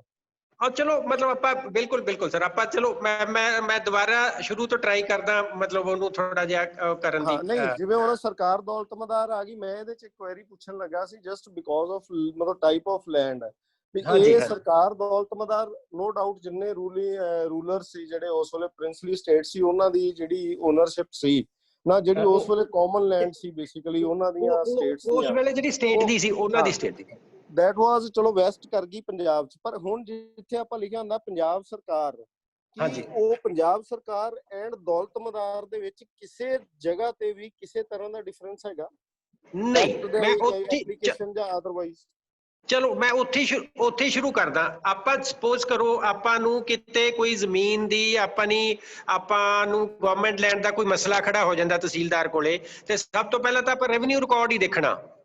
ਬਿਲਕੁਲ ਜਦੋਂ ਰੈਵਨਿਊ ਰਿਕਾਰਡ ਦੇਖਣਾ, ਸਪੋਜ਼ ਕਰੋ ਆਪਣੇ ਕੋਲੇ ਜਿਹੜੀ ਫਰਦ ਆਪਾਂ ਪਟਵਾਰੀ ਤੋਂ ਮੰਗਾਈ ਜਾਂ ਫਰਦ ਕੇਂਦਰ ਤੋਂ ਮੰਗਾਈ, ਉਹਦੇ ਤੇ ਗਵਰਨਮੈਂਟ ਜਿਹੜੀ ਗਵਰਨਮੈਂਟ ਲੈਂਡ ਆ, ਜਿਹੜੀ ਆਪਣੀ ਇਨ ਕੁਐਸਚਨ ਲੈਂਡ ਆ, ਉਸ ਵਕਤ ਜਿਹਦੀ ਕੰਟੈਂਸ਼ਨ ਆਪਣੀ ਆਪਾਂ ਜੋ ਦੇਖਣਾ ਚਾਹੁੰਦੇ ਆ, ਉਹਦਾ ਕੋਈ ਮਸਲਾ ਖੜਾ ਹੋ ਗਿਆ, ਤਾਂ ਉਹ ਜ਼ਮੀਨ ਸਪੋਜ਼ ਕਰੋ ਪੰਜਾਬ ਸਰਕਾਰ ਦੇ ਨਾਂ ਬੋਲ ਰਹੀ ਆ, ਸਪੋਜ਼ ਕਰੋ ਪ੍ਰਾਂਤਿਕ ਸਰਕਾਰ ਦੇ ਨਾਂ ਬੋਲ ਰਹੀ ਆ, ਸਪੋਜ਼ ਕਰੋ ਪ੍ਰੋਵਿੰਸ਼ੀਅਲ ਗਵਰਨਮੈਂਟ ਦੇ ਨਾਂ ਬੋਲ ਰਹੀ ਆ, ਸਪੋਜ਼ ਕਰੋ ਸਰਕਾਰ ਦੌਲਤਮਦਾਰ ਦੇ ਨਾਂ ਬੋਲ ਰਹੀ ਆ, ਸਪੋਜ਼ ਕਰੋ ਸੈਂਟਰਲ ਗਵਰਨਮੈਂਟ ਦੇ ਨਾਂ ਬੋਲ ਰਹੀ ਆ, ਜਾਂ ਕੱਲੀ ਕਸਟੋਡੀਅਨ ਦੇ ਨਾਮ ਹੀ ਬੋਲ ਰਹੀ ਆ, ਤਾਂ ਆਪਾਂ ਐ ਸੱਚ ਉਦੋਂ ਹੀ ਨਹੀਂ ਆਪਣਾ ਮਾਈਂਡ ਬਣਾ ਲੈਣਾ ਵੀ ਇਹ ਕਿਸ ਟਾਈਪ ਦੀ ਲੈਂਡ ਆ। ਇਹ ਉਹਦੇ ਪਿੱਛੇ ਕਾਰਨ ਕੀ ਹੈ? ਜਦੋਂ ਸਪੋਜ਼ ਕਰੋ ਐਵੈਕਿਊ ਲੈਂਡ ਦੀ ਮੈਂ ਗੱਲ ਕਰਦਾ, ਸਭ ਤੋਂ ਵੱਡੇ ਚੰਕ ਆਪਣੇ ਕੋਲੇ ਜਾਂ ਸਭ ਤੋਂ ਵੱਡਾ ਪੁਆਇੰਟ ਆਫ ਕੰਟੈਂਸ਼ਨ ਇੰਟੈਂਸ਼ਨ ਆਪਣਾ ਐਵੈਕਿਊ ਲੈਂਡ ਹੀ ਰਹਿਣਾ ਹਮੇਸ਼ਾ ਤੋਂ, ਕਿਉਂਕਿ we are directly as tehsildar, naib tehsildar, sales ਜਾਂ ਉਦੋਂ ਪਹਿਲਾਂ ਮੈਨੇਜਿੰਗ ਅਫਸਰ ਆਪਾਂ ਹੁੰਦੇ ਸੀਗੇ, we are directly involved in the process and procedures for the evacuee land. So ਜਦੋਂ ਆਪਾਂ ਸਪੋਜ਼ ਮਤਲਬ ਆਪਣੇ ਕੋਲੇ ਕੋਈ ਸਪੋਜ਼ ਕਰੋ ਮਸਲਾ ਖੜਾ ਹੋ ਗਿਆ ਬਈ ਆ ਵੈਕਿਊ ਲੈਂਡ ਬਾਰੇ ਤੁਸੀਂ ਜੀ ਕੋਈ ਕੁਐਰੀ ਹੈ, ਕੋਈ ਹਾਈ ਕੋਰਟ ਦੀ ਰਿਟ ਆ ਗਈ, ਕੋਈ ਸਿਵਲ ਕੋਰਟ ਦੀ ਰਿਟ ਆ, ਮਤਲਬ ਕੇਸ ਆ ਗਿਆ, ਤਾਂ ਉਹਦੇ ਚ ਫਰਦ ਆਪਾਂ ਜਦੋਂ ਫਰਦ ਕਢਾਉਣੀ ਆ, ਫਰਦ ਤੇ ਇਹ ਆ ਜਿਹੜੀਆਂ 5-7 ਤਰ੍ਹਾਂ ਦੀਆਂ ਮੈਂ ਲੈਂਡਸ ਬੋਲੀਆਂ ਨੇ, ਕੁਝ ਵੀ ਹੋ ਸਕਦਾ। ਆਪਾਂ ਇਹਦੇ ਤੋਂ ਨਹੀਂ ਡਿਟਰਮਾਈਨ ਕਰ ਲੈਣਾ ਵੀ what type of this land is। ਆਪਾਂ ਨੂੰ ਉਹਦੀ origin ਦੇਖਣੀ ਪੈਣੀ ਆ ਵੀ ਕਿੱਥੋਂ ਆਈ ਹੈ ਇਹ। ਜੇ ਤਾਂ ਸੈਂਟਰਲ ਗਵਰਨਮੈਂਟ ਬੋਲੀ ਜਾ ਰਹੀ ਆ, ਆਪਾਂ ਨੂੰ ਆਲਮੋਸਟ ਕਲੀਅਰ ਹੋ ਜਾਊਗਾ ਵੀ ਇਹ ਵੈਕਿਊ ਲੈਂਡ ਆ, ਪਰ ਫਿਰ ਵੀ ਹੋ ਸਕਦਾ ਰੇਲਵੇ ਦੀ ਹੋਵੇ, ਹੋ ਸਕਦਾ ਉਹ ਜ਼ਮੀਨ ਸੈਂਟਰਲ ਗਵਰਨਮੈਂਟ ਦੇ ਕਿਸੇ ਮਹਿਕਮੇ ਦੀ ਜਿਵੇਂ BSNL ਦੀ ਹੋਵੇ, ਹੋ ਸਕਦਾ 에ਅਰ ਫੋਰਸ ਦੀ ਹੋਵੇ, ਹੋ ਸਕਦਾ ਕੋਈ ਹਵਾਈ ਅੱਡਾ ਹੋਵੇ, ਹੋ ਸਕਦਾ national highway authority of India ਵਾਲਿਆਂ ਨੇ ਉਹਨੂੰ ਸੈਂਟਰਲ ਗਵਰਨਮੈਂਟ ਲਿਖਵਾ ਲਿਆ ਹੋਵੇ। ਮਤਲਬ ਇਸ ਲਈ ਆਪਾਂ ਨੂੰ ਸਭ ਤੋਂ ਪਹਿਲਾਂ ਸਪੋਜ਼ ਕਰੋ ਸੈਂਟਰ ਗਵਰਨਮੈਂਟ ਹੀ ਆ ਗਈ, ਤਾਂ ਆਪਾਂ ਨੂੰ ਉਹਦੀ origin ਦੇਖਣੀ ਪੈਣੀ ਆ। ਜੇ ਉਹਦੀ origin 1947 ਚ ਸੈਂਟਰ ਗਵਰਨਮੈਂਟ ਸੀਗੀ ਜਾਂ ਫਿਰ ਕਿਸੇ ਮੁਸਲਮਾਨ ਦੇ ਨਾਮ ਸੀਗੀ 1947 ਚ, ਤੇ ਉਹ ਸੈਂਟਰ ਗਵਰਨਮੈਂਟ ਚ ਕਨਵਰਟ ਹੋਈ ਆਫਟਰ 97 ਜਦੋਂ ਇਹ ਇੱਥੋਂ ਉਹ ਇਵੈਕਿਊਏਟ ਕਰ ਗਏ ਆਪਣੇ ਮੁਸਲਮਾਨ ਭਰਾ, ਤੇ ਉਸ ਵਕਤ ਫਿਰ ਇਹਦੇ ਲਈ ਆਪਾਂ 1950 ਮਤਲਬ ਉਹ ਹੋ ਗਈ ਇਵੈਕਿਊ ਲੈਂਡ। ਤੇ ਜੇ ਸਪੋਜ਼ ਕਰੋ ਆਪਾਂ ਪਿੱਛੇ ਇਸ ਵਕਤ ਸਰਕਾਰ ਦੌਲਤਮਦਾਰ ਬੋਲ ਰਹੀ ਆ, ਤੇ ਆਪਾਂ ਪਿੱਛੇ ਜਾਂਦੇ ਆ ਤੇ 1950-56 ਚ ਕੋਈ ਸਟੀਟ ਡਿਕਲੇਅਰ ਹੋਈ ਸੀ, ਵਾਲੀ ਵਾਰਸ ਨਹੀਂ ਸੀ ਕਿਸੇ ਬੰਦੇ ਦਾ, ਤੇ ਉਹ ਜ਼ਮੀਨ ਗਵਰਨਮੈਂਟ ਦੇ ਨਾਂ ਸਟੀਟ ਹੋਈ ਸੀਗੀ, ਤਾਂ ਉਹ ਆਪਾਂ ਆਪਣੇ ਕੋਲੇ ਆ ਜੂਗੀ ਵੀ ਇਹ ਨਜ਼ੂਲ ਲੈਂਡ ਆ ਸਾਡੀ। ਚਾਹੇ ਉਹ ਸਰਕਾਰ ਦੌਲਤਮਦਾਰ ਬੋਲ ਰਹੀ ਆ, ਚਾਹੇ ਉਹ ਪ੍ਰਾਂਤਿਕ ਸਰਕਾਰ ਲਿਖਿਆ ਹੋਇਆ ਉੱਥੇ, ਚਾਹੇ ਉੱਥੇ ਪੰਜਾਬ ਸਰਕਾਰ ਲਿਖਿਆ ਹੋਇਆ, ਚਾਹੇ ਉੱਥੇ ਕੁਛ ਵੀ ਐਂਟਰੀ ਸਟੇਟ ਗਵਰਨਮੈਂਟ ਲਿਖਿਆ ਹੋਇਆ, ਤਾਂ ਉਹ ਆਪਾਂ ਨੂੰ ਹੋ ਜਾਊਗਾ ਵੀ ਇਹ ਸਾਡੀ ਨਜ਼ੂਲ ਲੈਂਡ। ਆਪਾਂ ਕਲੀਅਰ ਹੋ ਜਾਵਾਂਗੇ ਆਪਣੇ ਰਜਿਸਟਰ ਤੇ, ਆਪਾਂ ਨੂੰ ਨਜ਼ੂਲ ਲੈਂਡ ਲਿਖ ਲਾਂਗੇ ਵੀ ਇਹ ਨਜ਼ੂਲ ਲੈਂਡ ਆ। We have to deal it as per nazul land. ਤੇ ਜੇ ਸਪੋਜ਼ ਕਰੋ ਕੋਈ ਜ਼ਮੀਨ ਹੈਗੀ ਹੈ ਇਹਨਾਂ ਸਾਰੀਆਂ ਕਿਸਮਾਂ 'ਚ ਲਿਖੀ ਹੋਈ ਆ ਤੇ ਆਪਾਂ ਨੂੰ ਪਤਾ ਲੱਗਦਾ 1966 'ਚ ਇਹ ਬਖਤਾਵਰ ਸਿੰਘ ਕਿਸੇ ਬਿਗ ਲੈਂਡਲੋਰਡ ਦਾ ਕੇਸ ਚੱਲਦਾ ਸੀਗਾ ਤੇ ਉਦੋਂ 1976 ਤੋਂ ਪਹਿਲਾਂ ਜਿਹੜਾ 1972 ਤੋਂ ਪਹਿਲਾਂ ਲੈਂਡ ਰਿਫਾਰਮਸ ਐਕਟ ਤੋਂ ਪਹਿਲਾਂ ਇਹ ਡਿਕਲੇਅਰ ਹੋ ਗਈ ਤੇ ਗਵਰਨਮੈਂਟ 'ਚ ਵੈਸਟ ਕਰ ਗਈ ਤੇ ਇਹ ਸਰਪਲਸ ਲੈਂਡ ਆ, ਮਤਲਬ ਸੀਲਿੰਗ ਲਿਮਿਟ ਤੋਂ ਉੱਪਰ ਸੀ ਬੰਦੇ ਕੋਲੇ ਜ਼ਮੀਨ ਤੇ ਕਲੈਕਟਰ ਨੇ ਇਹਨੂੰ ਸਟੇਟ ਗਵਰਨਮੈਂਟ ਦੀ ਸਰਪਲਸ ਡਿਕਲੇਅਰ ਕਰਤਾ ਤੇ ਫਿਰ ਆਪਾਂ ਉਹਨੂੰ ਚਾਹੇ ਉਹ ਕਿਸ ਵੀ ਤਰ੍ਹਾਂ ਨਾਮ ਤੇ ਐਂਟਰ ਹੈਗੀ ਆ ਵੀ ਮਤਲਬ ਉਹਨੂੰ ਆਪਾਂ ਟ੍ਰੀਟ ਕਰਾਂਗੇ ਐਸ ਸਰਪਲਸ ਲੈਂਡ। ਆਪਣੇ ਲਈ ਉਹ ਸਰਪਲਸ ਹੈ ਵੀ ਉਹ ਸਰਪਲਸ ਲੈਂਡ ਤੇ ਆਪਾਂ ਉਹਨੂੰ ਮਤਲਬ ਆਪਣੇ ਰਜਿਸਟਰ ਤੇ ਚਾੜ ਲਾਂਗੇ ਵੀ ਇਹ ਸਰਪਲਸ ਲੈਂਡ ਆ। ਹੁਣ ਇਹ ਆ ਗਈਆਂ ਆਪਣੀਆਂ ਮੇਨ 3 ਤਰ੍ਹਾਂ ਦੀਆਂ ਲੈਂਡਸ ਜਿਹੜੀਆਂ ਗਵਰਨਮੈਂਟ ਲੈਂਡਸ ਹੁੰਦੀਆਂ ਨੇ। ਗਵਰਨਮੈਂਟ ਲੈਂਡ ਤੋਂ ਮੇਰਾ ਕਹਿਣ ਦਾ ਮਤਲਬ ਵੀ ਆਪਾਂ ਨੂੰ ਇੱਥੇ ਸਭ ਤੋਂ ਪਹਿਲਾਂ ਆਪਾਂ we are the government. Sir ਸਤਿ ਸ਼੍ਰੀ ਅਕਾਲ ਜੀ। ਸਤਿ ਸ਼੍ਰੀ ਅਕਾਲ ਜੀ ਸਰ ਚੰਨੀ ਬੋਲ ਰਿਹਾ ਸਰ। ਦੁਬਾਰੇ ਦੱਸਿਓ ਜੀ, ਇੱਕ ਮਿੰਟ ਫੇਰ ਦੁਬਾਰੇ ਦੱਸਿਓ ਜੀ। ਕਿਹੜੀ ਵਾਲੀ? ਇੱਕ ਮਿੰਟ ਪ੍ਰਦੀਪ ਜੀ ਇੱਕ ਮਿੰਟ ਕਿਸੇ ਚੰਨੀ ਸਾਹਿਬ ਇੱਕ ਮਿੰਟ ਬਾਕੀ ਜਿੰਨੇ ਨੇ ਜੇ ਕਿਸੇ ਨੂੰ ਕਾਈਂਡਸ ਤੇ ਡਾਊਟ ਹੈ ਇਹ ਤਾਂ ਦੱਸੇ ਰਿਪੀਟ ਕਰ ਦਿੰਦੇ ਆ ਪ੍ਰਦੀਪ ਜੀ, ਬਟ ਜੇ ਕਿਸੇ ਨੂੰ ਕੋਈ ਡਾਊਟ ਹੈ ਵੀ ਸਰਪਲਸ ਤੇ ਨਜ਼ੂਲ ਚ ਕੀ ਫਰਕ ਹੈ ਜਾਂ ਦੂਜੇ ਚ ਕੀ, ਤੇ ਉਹ ਇੱਕ ਵਾਰ ਆਪਣੀ ਕੁਐਰੀ ਪੁੱਛ ਲਓ ਫਿਰ ਰਿਪੀਟ ਕਰ ਦਿਓ। ਹਾਂਜੀ ਸਰ ਇਹੀ ਮੈਂ ਕਹਿਣ ਲੱਗਾ ਵੀ ਸਰਪਲਸ ਲੈਂਡ ਬਾਰੇ ਦੁਬਾਰੇ ਦੱਸੋ ਜੀ। ਜਿਹੜੀ ਰੈਵਨਿਊ ਰਿਕਾਰਡ ਚ ਚਾਹੇ ਤਾਂ ਪੰਜਾਬ ਸਰਕਾਰ ਦੀ ਮਾਲਕੀ ਆ, ਚਾਹੇ ਸਟੇਟ ਗਵਰਨਮੈਂਟ ਦੀ ਮਾਲਕੀ ਆ, ਚਾਹੇ ਸਪੋਜ਼ ਕਰੋ ਤੁਸੀਂ ਸੈਂਟਰ ਗਵਰਨਮੈਂਟ ਵੀ ਇਨਵੋਲਵ ਕਰ ਲਓ ਵੀ ਸੈਂਟਰ ਗਵਰਨਮੈਂਟ ਦੀ ਮਾਲਕੀ ਆ ਤੇ ਪ੍ਰਾਂਤਿਕ ਸਰਕਾਰ ਲਿਖਿਆ ਹੋਇਆ, ਸਰਕਾਰ ਦੌਲਤਮਦਾਰ ਲਿਖਿਆ ਹੋਇਆ, ਚਾਹੇ ਕੁਛ ਲਿਖਿਆ ਹੋਇਆ ਉਹਨੂੰ ਮਤਲਬ ਮਾਲਕੀ ਦੇ ਖਾਨੇ ਚ ਜੀ ਸਰ ਜੀ। ਉਹਦੇ ਤੋਂ ਆਪਾਂ ਇਹ ਆਪਣੇ ਮਾਈਂਡ 'ਚ ਨਹੀਂ ਕਲੀਅਰ ਕਰ ਲੈਣਾ ਵੀ ਇਹ ਇੱਥੋਂ ਹੀ ਨਹੀਂ ਕਲੀਅਰ ਹੋ ਜਾਣਾ ਆਪਾਂ ਵੀ ਇਹ ਐਵੈਕਿਊ ਲੈਂਡ ਆ, ਸਰਪਲਸ ਲੈਂਡ ਆ, ਜਾਂ ਇਹ ਨਜ਼ੂਲ ਲੈਂਡ ਆ, ਜਾਂ ਇਹ ਰਾਜੇ ਮਹਾਰਾਜਿਆਂ ਦੀ ਛੱਡੀ ਹੋਈ ਜ਼ਮੀਨ ਆ, ਪ੍ਰਿੰਸਲੀ ਸਟੇਟਸ ਦੀ ਛੱਡੀ ਹੋਈ ਜ਼ਮੀਨ ਆ। ਆਪਾਂ ਉਹਦੀ ਓਰੀਜਨ ਤੱਕ ਜਾਣਾ ਵੀ ਇਹ ਬਣੀ ਕਿਵੇਂ। ਪੰਜਾਬ ਸਰਕਾਰ ਦੀ ਮਤਲਬ ਜਿਹੜੀ ਵੀ ਐਂਟਰੀ ਆਈ ਹੋਈ ਆ, ਚਾਹੇ ਪ੍ਰਾਂਤਿਕ ਚਾਹੇ ਸੈਂਟਰ ਗਵਰਨਮੈਂਟ ਜੋ ਵੀ ਹੈ, ਵੀ ਇਹਦੀ ਓਰੀਜਨ ਕੀ ਆ। ਜੀ ਹੁਣ ਜੇ ਇਹਦੀ ਸਭ ਤੋਂ ਪਹਿਲਾਂ ਆਪਾਂ ਓਰੀਜਨ ਦੇਖਣੀ ਆ, ਆਪਣੇ ਕੋਲੇ ਜ਼ਿਆਦਾ ਵੱਡੀ ਮਤਲਬ ਆਪਾਂ ਨੂੰ ਜਿਹੜਾ ਹੈਗਾ ਡੀਲ ਕਰਦੇ ਆ ਜ਼ਮੀਨ ਨੂੰ, ਆਪਾਂ ਐਵੈਕਿਊ ਪ੍ਰਾਪਰਟੀ ਨੂੰ ਡੀਲ ਕਰਦੇ ਆ। ਤੇ ਐਵੈਕਿਊ ਪ੍ਰਾਪਰਟੀ ਉਹ ਹੁੰਦੀ ਆ ਜਿਹੜੀ 1947 ਚ ਮੁਸਲਮਾਨ ਛੱਡ ਗਏ ਸੀ, ਇੱਕ ਨੰਬਰ। ਦੂਸਰੀ ਐਵੈਕਿਊ ਪ੍ਰਾਪਰਟੀ ਉਹ ਹੁੰਦੀ ਆ ਜਿਹੜੀ 1947 ਤੋਂ ਪਹਿਲਾਂ ਵੀ ਸੈਂਟਰ ਗਵਰਨਮੈਂਟ ਦੇ ਨਾਂ ਬੋਲਦੀ ਸੀ। ਓਕੇ ਸਰ ਠੀਕ ਹੈ। ਤੇ ਉਹ ਜ਼ਮੀਨ ਫਿਰ ਆਪਾਂ ਸੈਂਟਰ ਗਵਰਨਮੈਂਟ ਦੇ ਨਾਂ, ਜਿਹੜੀ ਤਾਂ ਪਹਿਲੀ ਸੈਂਟਰ ਗਵਰਨਮੈਂਟ ਦੇ ਨਾਂ ਬੋਲਦੀ ਸੀ ਉਹ ਤਾਂ ਸੈਂਟਰ ਗਵਰਨਮੈਂਟ ਦੇ ਨਾਂ ਹੀ ਰਹਿ ਗਈ, ਤੇ ਜਿਹੜੀ ਉਸ ਵਕਤ ਮੁਸਲਮਾਨ ਛੱਡ ਕੇ ਗਏ ਤਾਂ ਉਹ ਆਪਾਂ ਮਤਲਬ ਸੈਂਟਰ ਗਵਰਨਮੈਂਟ ਦੇ ਨਾਂ ਮੁਟੇਟ ਕਰਤੀ ਸਾਰੀ, ਕਿਉਂਕਿ ਉਸ ਵਕਤ ਆਪਾਂ ਉਸ ਪ੍ਰਾਪਰਟੀ ਉਹੀ ਜਿਹੀਆਂ ਪ੍ਰਾਪਰਟੀਆਂ ਨੂੰ ਡੀਲ ਕਰਨ ਲਈ ਆਪਾਂ 1954 ਵਾਲਾ act displaced persons rehabilitation and compensation act 1954 ਲੈ ਕੇ ਆਏ ਸੀਗੇ। ਤੇ ਉਹਦੇ ਚ ਜਿਹੜੀਆਂ ਸੈਂਟਰਲ ਗਵਰਨਮੈਂਟ ਦੀਆਂ ਮਤਲਬ ਉਦੋਂ ਸੈਂਟਰ ਦਾ ਸਬਜੈਕਟ ਸੀਗਾ ਜਿਹੜਾ ਐਵੈਕਿਊ ਲੈਂਡ ਆ, ਤੇ ਉਦੋਂ ਉਹ ਪ੍ਰਾਪਰਟੀਆਂ ਨੂੰ ਡੀਲ ਕਰਨ ਲਈ, ਕਿਉਂਕਿ ਉਹ ਇੰਟਰਨੈਸ਼ਨਲ ਮੈਟਰ ਸੀਗਾ ਉਦੋਂ, ਇਹ ਪਾਕਿਸਤਾਨ ਤੇ ਇੰਡੀਆ ਦੀ ਮਤਲਬ ਆਪਸ ਵਿੱਚ ਦੋ ਦੇਸ਼ਾਂ ਦਾ ਮਸਲਾ ਸੀਗਾ, ਇਹ ਮਤਲਬ ਨੈਸ਼ਨਲ ਮਤਲਬ ਸੀਗਾ ਇਹ। ਤੇ ਉਦੋਂ ਫਿਰ ਇਹ ਸੈਂਟਰ ਚ ਵੈਸਟ ਕਰ ਗਈਆਂ। ਸੈਂਟਰ ਗਵਰਨਮੈਂਟ ਦੀ ਲੈਂਡ ਦੇ ਤੌਰ ਤੇ ਹੀ ਆਪਾਂ ਅੱਗੇ ਲੋਕਾਂ ਨੂੰ ਉਹ ਡਿਸਪਲੇਸ ਪਰਸਨਸ ਐਕਟ ਚ ਆਪਾਂ ਇਹਨੂੰ ਡੀਲ ਕਰਦੇ ਰਹੇ ਤੇ ਇਹਦੀਆਂ ਅਲੋਟਮੈਂਟਸ ਕਰਦੇ ਰਹੇ, ਚਾਹੇ ਆਕਸ਼ਨ, ਰਿਸਟ੍ਰਿਕਟਡ ਆਕਸ਼ਨ, ਚਾਹੇ ਉਹ ਜਿਹੜੇ ਕਲੇਮ ਸੀਗੇ ਉਹਨਾਂ ਨੂੰ ਸੈਟਲ ਕਰਨ ਲਈ। ਫਿਰ 1961 ਚ ਸੈਂਟਰ ਗਵਰਨਮੈਂਟ ਨੇ ਕਿਹਾ ਵੀ ਤੁਸੀਂ 1947 ਤੋਂ ਲੈ ਕੇ 54 ਦੇ ਐਕਟ ਦੇ ਤਹਿਤ ਤੁਸੀਂ ਇਹ ਸਾਰੀਆਂ ਪ੍ਰਾਪਰਟੀਆਂ ਆਪਣੀਆਂ ਜਿਹੜੇ ਕਲੇਮਸ ਵਗੈਰਾ ਸੀ ਤੁਹਾਡੇ ਆਲਮੋਸਟ 80-90% ਸੈਟਲ ਹੋ ਚੁੱਕੇ ਨੇ, ਤੇ ਹੁਣ ਤੁਸੀਂ ਇਹ ਜਿਹੜੀ ਹੈਗੀ ਆ ਜ਼ਮੀਨ ਸਾਤੋਂ ਖਰੀਦ ਲਓ। ਹੁਣ ਤੁਸੀਂ ਇਹ ਸਟੇਟ ਮੈਟਰ ਬਣਾ ਲਓ ਆਪਣਾ, ਤੇ ਇਹ ਜ਼ਮੀਨ ਨੂੰ ਤੁਸੀਂ ਆਪਣੇ ਪੱਧਰ ਤੇ ਡੀਲ ਕਰੋ ਤੇ ਸਾਤੋਂ ਇਹ ਪ੍ਰਾਪਰਟੀ ਸਾਰੀ ਖਰੀਦ ਲਓ। ਫਿਰ ਆਪਾਂ ਇੱਕ ਪੈਕੇਜ ਡੀਲ ਕੀਤੀ ਸੈਂਟਰ ਗਵਰਨਮੈਂਟ ਨਾਲ 1961, 65, 66, 71 ਚ ਆਪਾਂ ਸੈਂਟਰ ਗਵਰਨਮੈਂਟ ਨੂੰ 40 ਰੁਪਏ ਕਿੱਲੇ ਤੋਂ ਲੈ ਕੇ ਕਾਫੀ ਵੱਡੀ ਅਮਾਉਂਟ 200 ਰੁਪਏ ਕਿੱਲੇ ਤੱਕ ਪੈਸੇ ਭਰ ਕੇ ਇਹ ਸਾਰੀ ਜ਼ਮੀਨ ਆਪਾਂ ਸੈਂਟਰ ਤੋਂ ਖਰੀਦ ਲਈ ਤੇ ਸਟੇਟ ਦੀ ਪ੍ਰਾਪਰਟੀ ਹੋ ਗਈ। ਜਦੋਂ ਠੀਕ ਹੈ ਸਰ। ਜਦੋਂ ਤੁਸੀਂ ਕੋਈ ਵੀ ਆਪਾਂ ਭਰਾ ਆਪਣਾ ਕੋਈ ਵੀ ਆਪਾਂ ਐਕਟ ਪੜ੍ਹਦੇ ਆ, ਪੈਕੇਜ ਡੀਲ ਪ੍ਰਾਪਰਟੀ ਐਕਟ ਪੜ੍ਹਦੇ ਆ, ਉਹਦੇ ਵਿੱਚ ਜਿਹੜੀ ਅਵੈਕਿਊ ਪ੍ਰਾਪਰਟੀ ਦੀ ਡੈਫੀਨੇਸ਼ਨ ਆ, package deal property sorry package deal property ਦੀ ਡੈਫੀਨੇਸ਼ਨ ਆ, ਉਹਦੇ 'ਚ ਸਾਰੇ ਜਿੰਨੇ ਆਪਾਂ ਪੈਕੇਜ ਡੀਲ ਕੀਤੇ ਉਹ ਸਾਰੇ ਲਿਖੇ ਹੋਏ ਨੇ ਤੇ ਸਾਰਾ ਟਾਈਮ ਟੂ ਟਾਈਮ ਸਾਰੀ ਜ਼ਮੀਨ ਬਾਰੇ ਦੱਸਿਆ ਹੋਇਆ। ਤੁਸੀਂ ਡੈਫੀਨੇਸ਼ਨ 'ਚ ਪੜ੍ਹੋਗੇ ਤਾਂ ਤੁਹਾਨੂੰ ਸਾਰਾ ਕਲੀਅਰ ਹੋ ਜਾਊਗਾ। ਓਕੇ ਸਰ, ਠੀਕ ਹੈ ਸਰ। ਹਾਂਜੀ, ਹੁਣ ਦੱਸੋ ਕੋਈ ਹੋਰ? ਬਸ ਸਰ ਕਲੀਅਰ ਹੋ ਗਿਆ ਜੀ।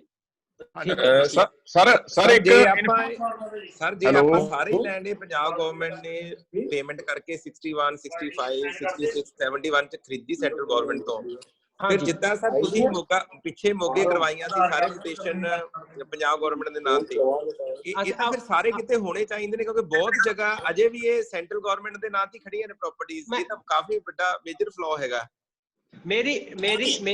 ਮੇਰੀ ਪੋਸਟਿੰਗ ਜਿੱਥੇ ਵੀ ਹੁੰਦੀ ਹੈ ਨਾ, ਮੇਰੀ ਕੋਸ਼ਿਸ਼ ਇਹੀ ਹੁੰਦੀ ਹੈ ਕਿਉਂਕਿ ਅਸੀਂ ਮੋਗੇ ਜਾਣ ਤੋਂ ਪਹਿਲਾਂ ਮੈਂ 1100 ਏਕੜ ਇੱਥੇ ਫਤਿਹਗੜ੍ਹ ਸਾਹਿਬ ਆਪਣੇ ਤੇ ਲੁਧਿਆਣੇ 'ਚ ਜਿਹੜਾ ਉਹ ਸਾਈਕਲ ਵੈਲੀ ਬਣ ਰਹੀ ਆ, ਹਾਂਜੀ ਹਾਂਜੀ ਹਾਂਜੀ ਸਰ, ਹਾਂਜੀ, ਉਹ ਸਾਰੀ ਜ਼ਮੀਨ ਸੈਂਟਰ ਗਵਰਨਮੈਂਟ ਦੇ ਨਾਂ ਬੋਲੀ ਜਾ ਰਹੀ ਸੀ। ਉਹ ਡੀ ਸਾਹਿਬ ਨੂੰ ਮਤਲਬ ਬੇਨਤੀ ਕਰਕੇ ਡੀ ਸਾਹਿਬ ਫਿਰ ਕਰਕੇ ਉਹ ਵੀ ਅਸੀਂ ਸਟੇਟ ਗਵਰਨਮੈਂਟ ਦੇ ਮੋਗੇ ਜਾਣ ਤੋਂ ਪਹਿਲਾਂ ਉਹ ਸਟੇਟ ਗਵਰਨਮੈਂਟ ਦੇ ਨਾਂ ਅਸੀਂ ਕਰ ਗਏ ਸੀਗੇ। ਠੀਕ ਹੈ ਸਰ, ਠੀਕ ਹੈ। ਬੇਸਿਕਲੀ ਇਹਦੇ ਚ ਬੜਾ ਵੱਡਾ ਫਲੋ ਤੇ ਬੜੀ ਜਿਹੜੀ ਆਪਾਂ ਨੂੰ ਹੋਰ ਕੀ ਆਪਾਂ ਨੂੰ ਜਿਹੜੀ ਇਹਦੇ ਚ ਪ੍ਰੋਬਲਮ ਆਉਂਦੀ ਆ ਐਜ਼ ਰੈਵਨਿਊ ਆਫੀਸਰਸ, ਇਹ ਆਉਂਦੀ ਆ ਵੀ ਸੈਂਟਰਲ ਗਵਰਨਮੈਂਟ ਹੈਲੋ ਜੀ sir, continue sir please. Centre government ਦੀ ਜਿੱਥੇ ਮਾਲਕੀ ਬੋਲਦੀ ਹੁੰਦੀ ਆ ਜੀ ਸਰ, ਉੱਥੇ ਪ੍ਰਾਈਵੇਟ ਦੋ ਬੰਦੇ ਕੇਸ ਆਪਸ ਵਿੱਚ ਕਰ ਲੈਂਦੇ ਨੇ ਤੇ ਸੈਂਟਰ ਗਵਰਨਮੈਂਟ ਨੂੰ ਪਾਰਟੀ ਬਣਾ ਲੈਂਦੇ ਨੇ ਬਿਕੋਜ਼ ਰੈਵਨਿਊ ਰਿਕਾਰਡ 'ਚ ਸੈਂਟਰ ਗਵਰਨਮੈਂਟ ਬੋਲਦੀ ਹੁੰਦੀ ਆ। ਐਗਜ਼ੈਕਟਲੀ ਲੁਧਿਆਣੇ ਆਮ ਹੁੰਦਾ ਸਰ, ਲੁਧਿਆਣੇ ਆਮ ਹੋ ਰਿਹਾ ਇਹ ਜੀ, ਆਮ ਹੋ ਰਿਹਾ ਜੀ। ਮੋਗੇ ਵੀ ਹੋਇਆ ਸੀ। ਮੋਗੇ ਜਿਹੜਾ ਉਹ ਕੇਸ ਆਪਣੇ ਡੀਸੀ ਸਾਹਿਬ ਦੀ ਕੋਠੀ ਤੇ ਬਿਲਕੁਲ ਸਾਹਮਣੇ ਕੋਈ ਪ੍ਰਾਪਰਟੀ, ਬਹੁਤ ਮਹਿੰਗੀ ਪ੍ਰਾਪਰਟੀ 8-10 ਕਰੋੜ ਦੀ ਪ੍ਰਾਪਰਟੀ ਸੀਗੀ, ਬਿਲਕੁਲ ਸੇਮ ਇਹੀ ਸੀਗਾ ਵੀ ਉਹ ਸੈਂਟਰ ਗਵਰਨਮੈਂਟ ਦੇ ਨਾਂ ਬੋਲੀ ਜਾਂਦੀ ਸੀ। ਅਗਲਾ ਸਿਵਲ ਕੋਰਟ 'ਚ ਸੈਂਟਰ ਗਵਰਨਮੈਂਟ ਨੂੰ ਪਾਰਟੀ ਬਣਾ ਲੈਂਦਾ, ਆਪਾਂ ਨੂੰ ਪਾਰਟੀ ਨਹੀਂ ਬਣਾਉਂਦੇ, ਸੈਂਟਰ ਗਵਰਨਮੈਂਟ ਦਾ ਕੋਈ ਇੰਟਰਸਟ ਨਹੀਂ ਕਿਉਂਕਿ ਉਹਨਾਂ ਦੀ ਹੈ ਹੀ ਨਹੀਂ ਇਹ। ਠੀਕ ਹੈ। ਤੇ ਫਿਰ ਉਹ ਸੈਂਟਰ ਗਵਰਨਮੈਂਟ ਹਾਜ਼ਰ ਨਹੀਂ ਹੁੰਦੀ, ਉਹ ਪਾਰਟੀਆਂ ਆਪਸ ਵਿੱਚ ਖੇਲੀ ਜਾਂਦੀਆਂ ਨੇ। ਸਰ ਇਹਦੇ ਚ ਇੱਕ ਇਹਦੇ ਨਾਲ ਰਿਲੇਟਡ ਹੀ ਮੇਰੀ ਨੈਕਸਟ ਕੁਆਰੀ ਇਹ ਆ ਵੀ ਜਿਵੇਂ ਮੋਗੇ ਸਾਰੇ ਮਿਊਟੇਸ਼ਨਸ ਪੰਜਾਬ ਸਰਕਾਰ ਦੇ ਨਾਂ ਤੇ ਹੋ ਗਏ, ਸੈਂਟਰਲ ਗਵਰਨਮੈਂਟ ਹੋ ਗਏ ਸਰ, ਹੋ ਗਏ। ਹੁਣ ਅਗਲਾ ਜਿਹੜਾ ਸਟੈਪ ਹੈਗਾ, ਬਟ ਆਪਾਂ ਨੂੰ ਸਰ ਸਾਰੇ ਪਤਾ ਵੀ ਪੋਜੈਸ਼ਨ ਸਾਰੇ ਹੀ ਇਲੀਗਲ ਆਕੂਪੈਂਟਸ ਬੈਠੇ ਨੇ, ਫਿਰ ਹੁਣ ਇਹ ਪੋਜੈਸ਼ਨ ਦੇ ਲਈ ਇਹਦੇ ਚ ਕੀ ਐਸਓਪੀ ਹੁਣ ਬਣਨੀ ਚਾਹੀਦੀ? ਪੋਜੈਸ਼ਨ ਤਾਂ ਸਾਰੇ ਵਾਪਸ ਲੈਣੇ ਬੀਇੰਗ ਕਸਟੋਡੀਅਨ ਆਪਣੀ ਰਿਸਪੌਂਸਿਬਿਲਟੀ ਹੈ। ਨਹੀਂ ਉੱਥੇ ਮੈਂ ਆਉਣਾ ਸਭ ਆਪਣੇ ਸਪੀਕਰ ਆਪਣੇ ਸਪੀਕਰ ਔਨ ਨੇ, ਮਤਲਬ ਪਲੀਜ਼ ਹਾਂ ਵਿੱਚ ਕੋਈ ਡਿਸਟਰਬੈਂਸ ਆ ਰਹੀ ਬਹੁਤ ਜ਼ਿਆਦਾ, ਸਪੀਕਰ ਆਉਣਾ ਚਾਹੀਦਾ ਜੀ। डॉक्टर साहब इधर में करते हैं म्यूट करते ओके ठीक है, थैंक यू डॉक्टर साहब। अपने जेड़े देखो सब तो पहला तो आपां नूं इन्वेंटरी बनाउणी चाहिदी है, ਜਿਹੜੀ ਟਾਈਪ ਦੀ ਲੈਂਡ ਆਪਣੇ ਕੋਲੇ ਹੈਗੀ ਆ, ਪਹਿਲਾਂ ਨਾ ਆਪਾਂ ਸੋਚੀਏ ਵੀ ਸੈਂਟਰ ਗਵਰਨਮੈਂਟ ਦੇ ਨਾਂ ਆ, ਕਿਸ ਦੇ ਨਾਂ, ਜਿਹਦੇ ਵੀ ਨਾਂ ਹੈਗੀ ਆ, ਆਪਾਂ ਨੂੰ ਉਹਦੀ ਇਨਵੈਂਟਰੀ ਬਣਾ ਲੈਣੀ ਚਾਹੀਦੀ ਹੈ ਸਾਰੇ ਰੈਵਨਿਊ ਆਫੀਸਰਸ ਨੂੰ। ਤੇ ਜਦੋਂ ਕੰਟੀਨਿਊ ਸਰ ਅੱਛਾ ਠੀਕ ਹੈ ਜੀ। ਤੇ ਜਦੋਂ ਇਨਵੈਂਟਰੀ ਆਪਾਂ ਬਣਾ ਲਈ, ਫਿਰ ਆਪਾਂ ਜਿਹੜੀਆਂ ਸੈਂਟਰ ਸਭ ਤੋਂ ਪਹਿਲਾਂ ਆਪਾਂ ਨੂੰ ਟੱਚ ਕਰਨੀਆਂ ਚਾਹੀਦੀਆਂ ਨੇ ਸੈਂਟਰ ਗਵਰਨਮੈਂਟ ਵਾਲੀਆਂ ਪ੍ਰਾਪਰਟੀਜ਼, ਜਿਹੜੀਆਂ ਸੈਂਟਰ ਗਵਰਨਮੈਂਟ ਦੇ ਨਾਂ ਅੱਜ ਵੀ ਬੋਲ ਰਹੀਆਂ ਨੇ। ਫਿਰ ਆਪਾਂ ਨੂੰ ਉਹਦੇ ਤੇ ਥੋੜੀ ਜਿਹੀ ਪੜਤਾਲ ਕਰਨ ਦੀ ਲੋੜ ਆ ਵੀ ਕਿਤੇ ਰੇਲਵੇ ਵਾਲੀ ਜਗ੍ਹਾ ਉਹਦੇ ਚ ਕਿਹੜੀ ਆ, ਕੋਈ ਆਰਮੀ ਦੀ ਜਗ੍ਹਾ ਕੋਈ ਫੜ ਪਿਆ ਹੁੰਦਾ, ਕਈ ਵਾਰ ਮਤਲਬ ਕੁਛ ਹੁੰਦਾ ਆਰਮੀ ਦੀ ਜਗ੍ਹਾ ਕੋਈ ਸੈਂਟਰ ਗਵਰਨਮੈਂਟ ਦੇ ਨਾਂ ਨਾ ਬੋਲਦੀ ਹੋਵੇ।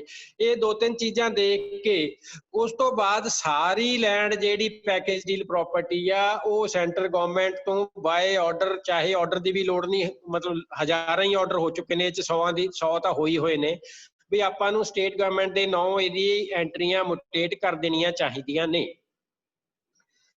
ਤੇ ਉਸ ਤੋਂ ਬਾਅਦ ਫਿਰ ਆਪਾਂ ਨੂੰ ਅਗਲਾ ਜਿਹੜੀ ਬਾਕੀ ਰਹਿ ਗਈ, ਜਿਵੇਂ ਸਟੇਟ ਗਵਰਨਮੈਂਟ ਦੇ ਨਾਂ ਕਿਤੇ ਪੰਜਾਬ ਸਰਕਾਰ ਦੇ ਨਾਂ ਬੋਲ ਰਹੀ ਆ, ਕਿਤੇ ਪ੍ਰੋਵਿੰਸ਼ੀਅਲ ਗਵਰਨਮੈਂਟ ਬੋਲ ਰਹੀ ਆ, ਕਿਤੇ ਸਰਕਾਰ ਦੌਲਤ ਮਦਾਰ ਬੋਲ ਰਹੀ ਆ, ਫਿਰ ਆਪਾਂ ਨੂੰ ਉਹਨਾਂ ਦੀ ਡੈਪਥ 'ਚ ਜਾ ਕੇ ਦੇਖ ਲੈਣਾ ਚਾਹੀਦਾ ਵੀ ਜੇ ਤਾਂ ਅਸਚੀਚਡ ਪ੍ਰਾਪਰਟੀ ਆ ਉਹ, ਤਾਂ ਆਪਾਂ ਨੂੰ ਉਹਦੇ ਚਾਹੇ ਬ੍ਰੈਕਟ 'ਚ ਹੀ ਪਾ ਦਈਏ ਨਜ਼ੂਲ ਲੈਂਡ ਲਿਖ ਦੇਣਾ ਚਾਹੀਦਾ, ਚਾਹੇ ਰਿਮਾਰਕਸ ਕਾਲਮ 'ਚ ਲਿਖ ਦਈਏ ਵੀ ਇਹ ਜ਼ਮੀਨ ਨਜ਼ੂਲ ਲੈਂਡ ਹੈ।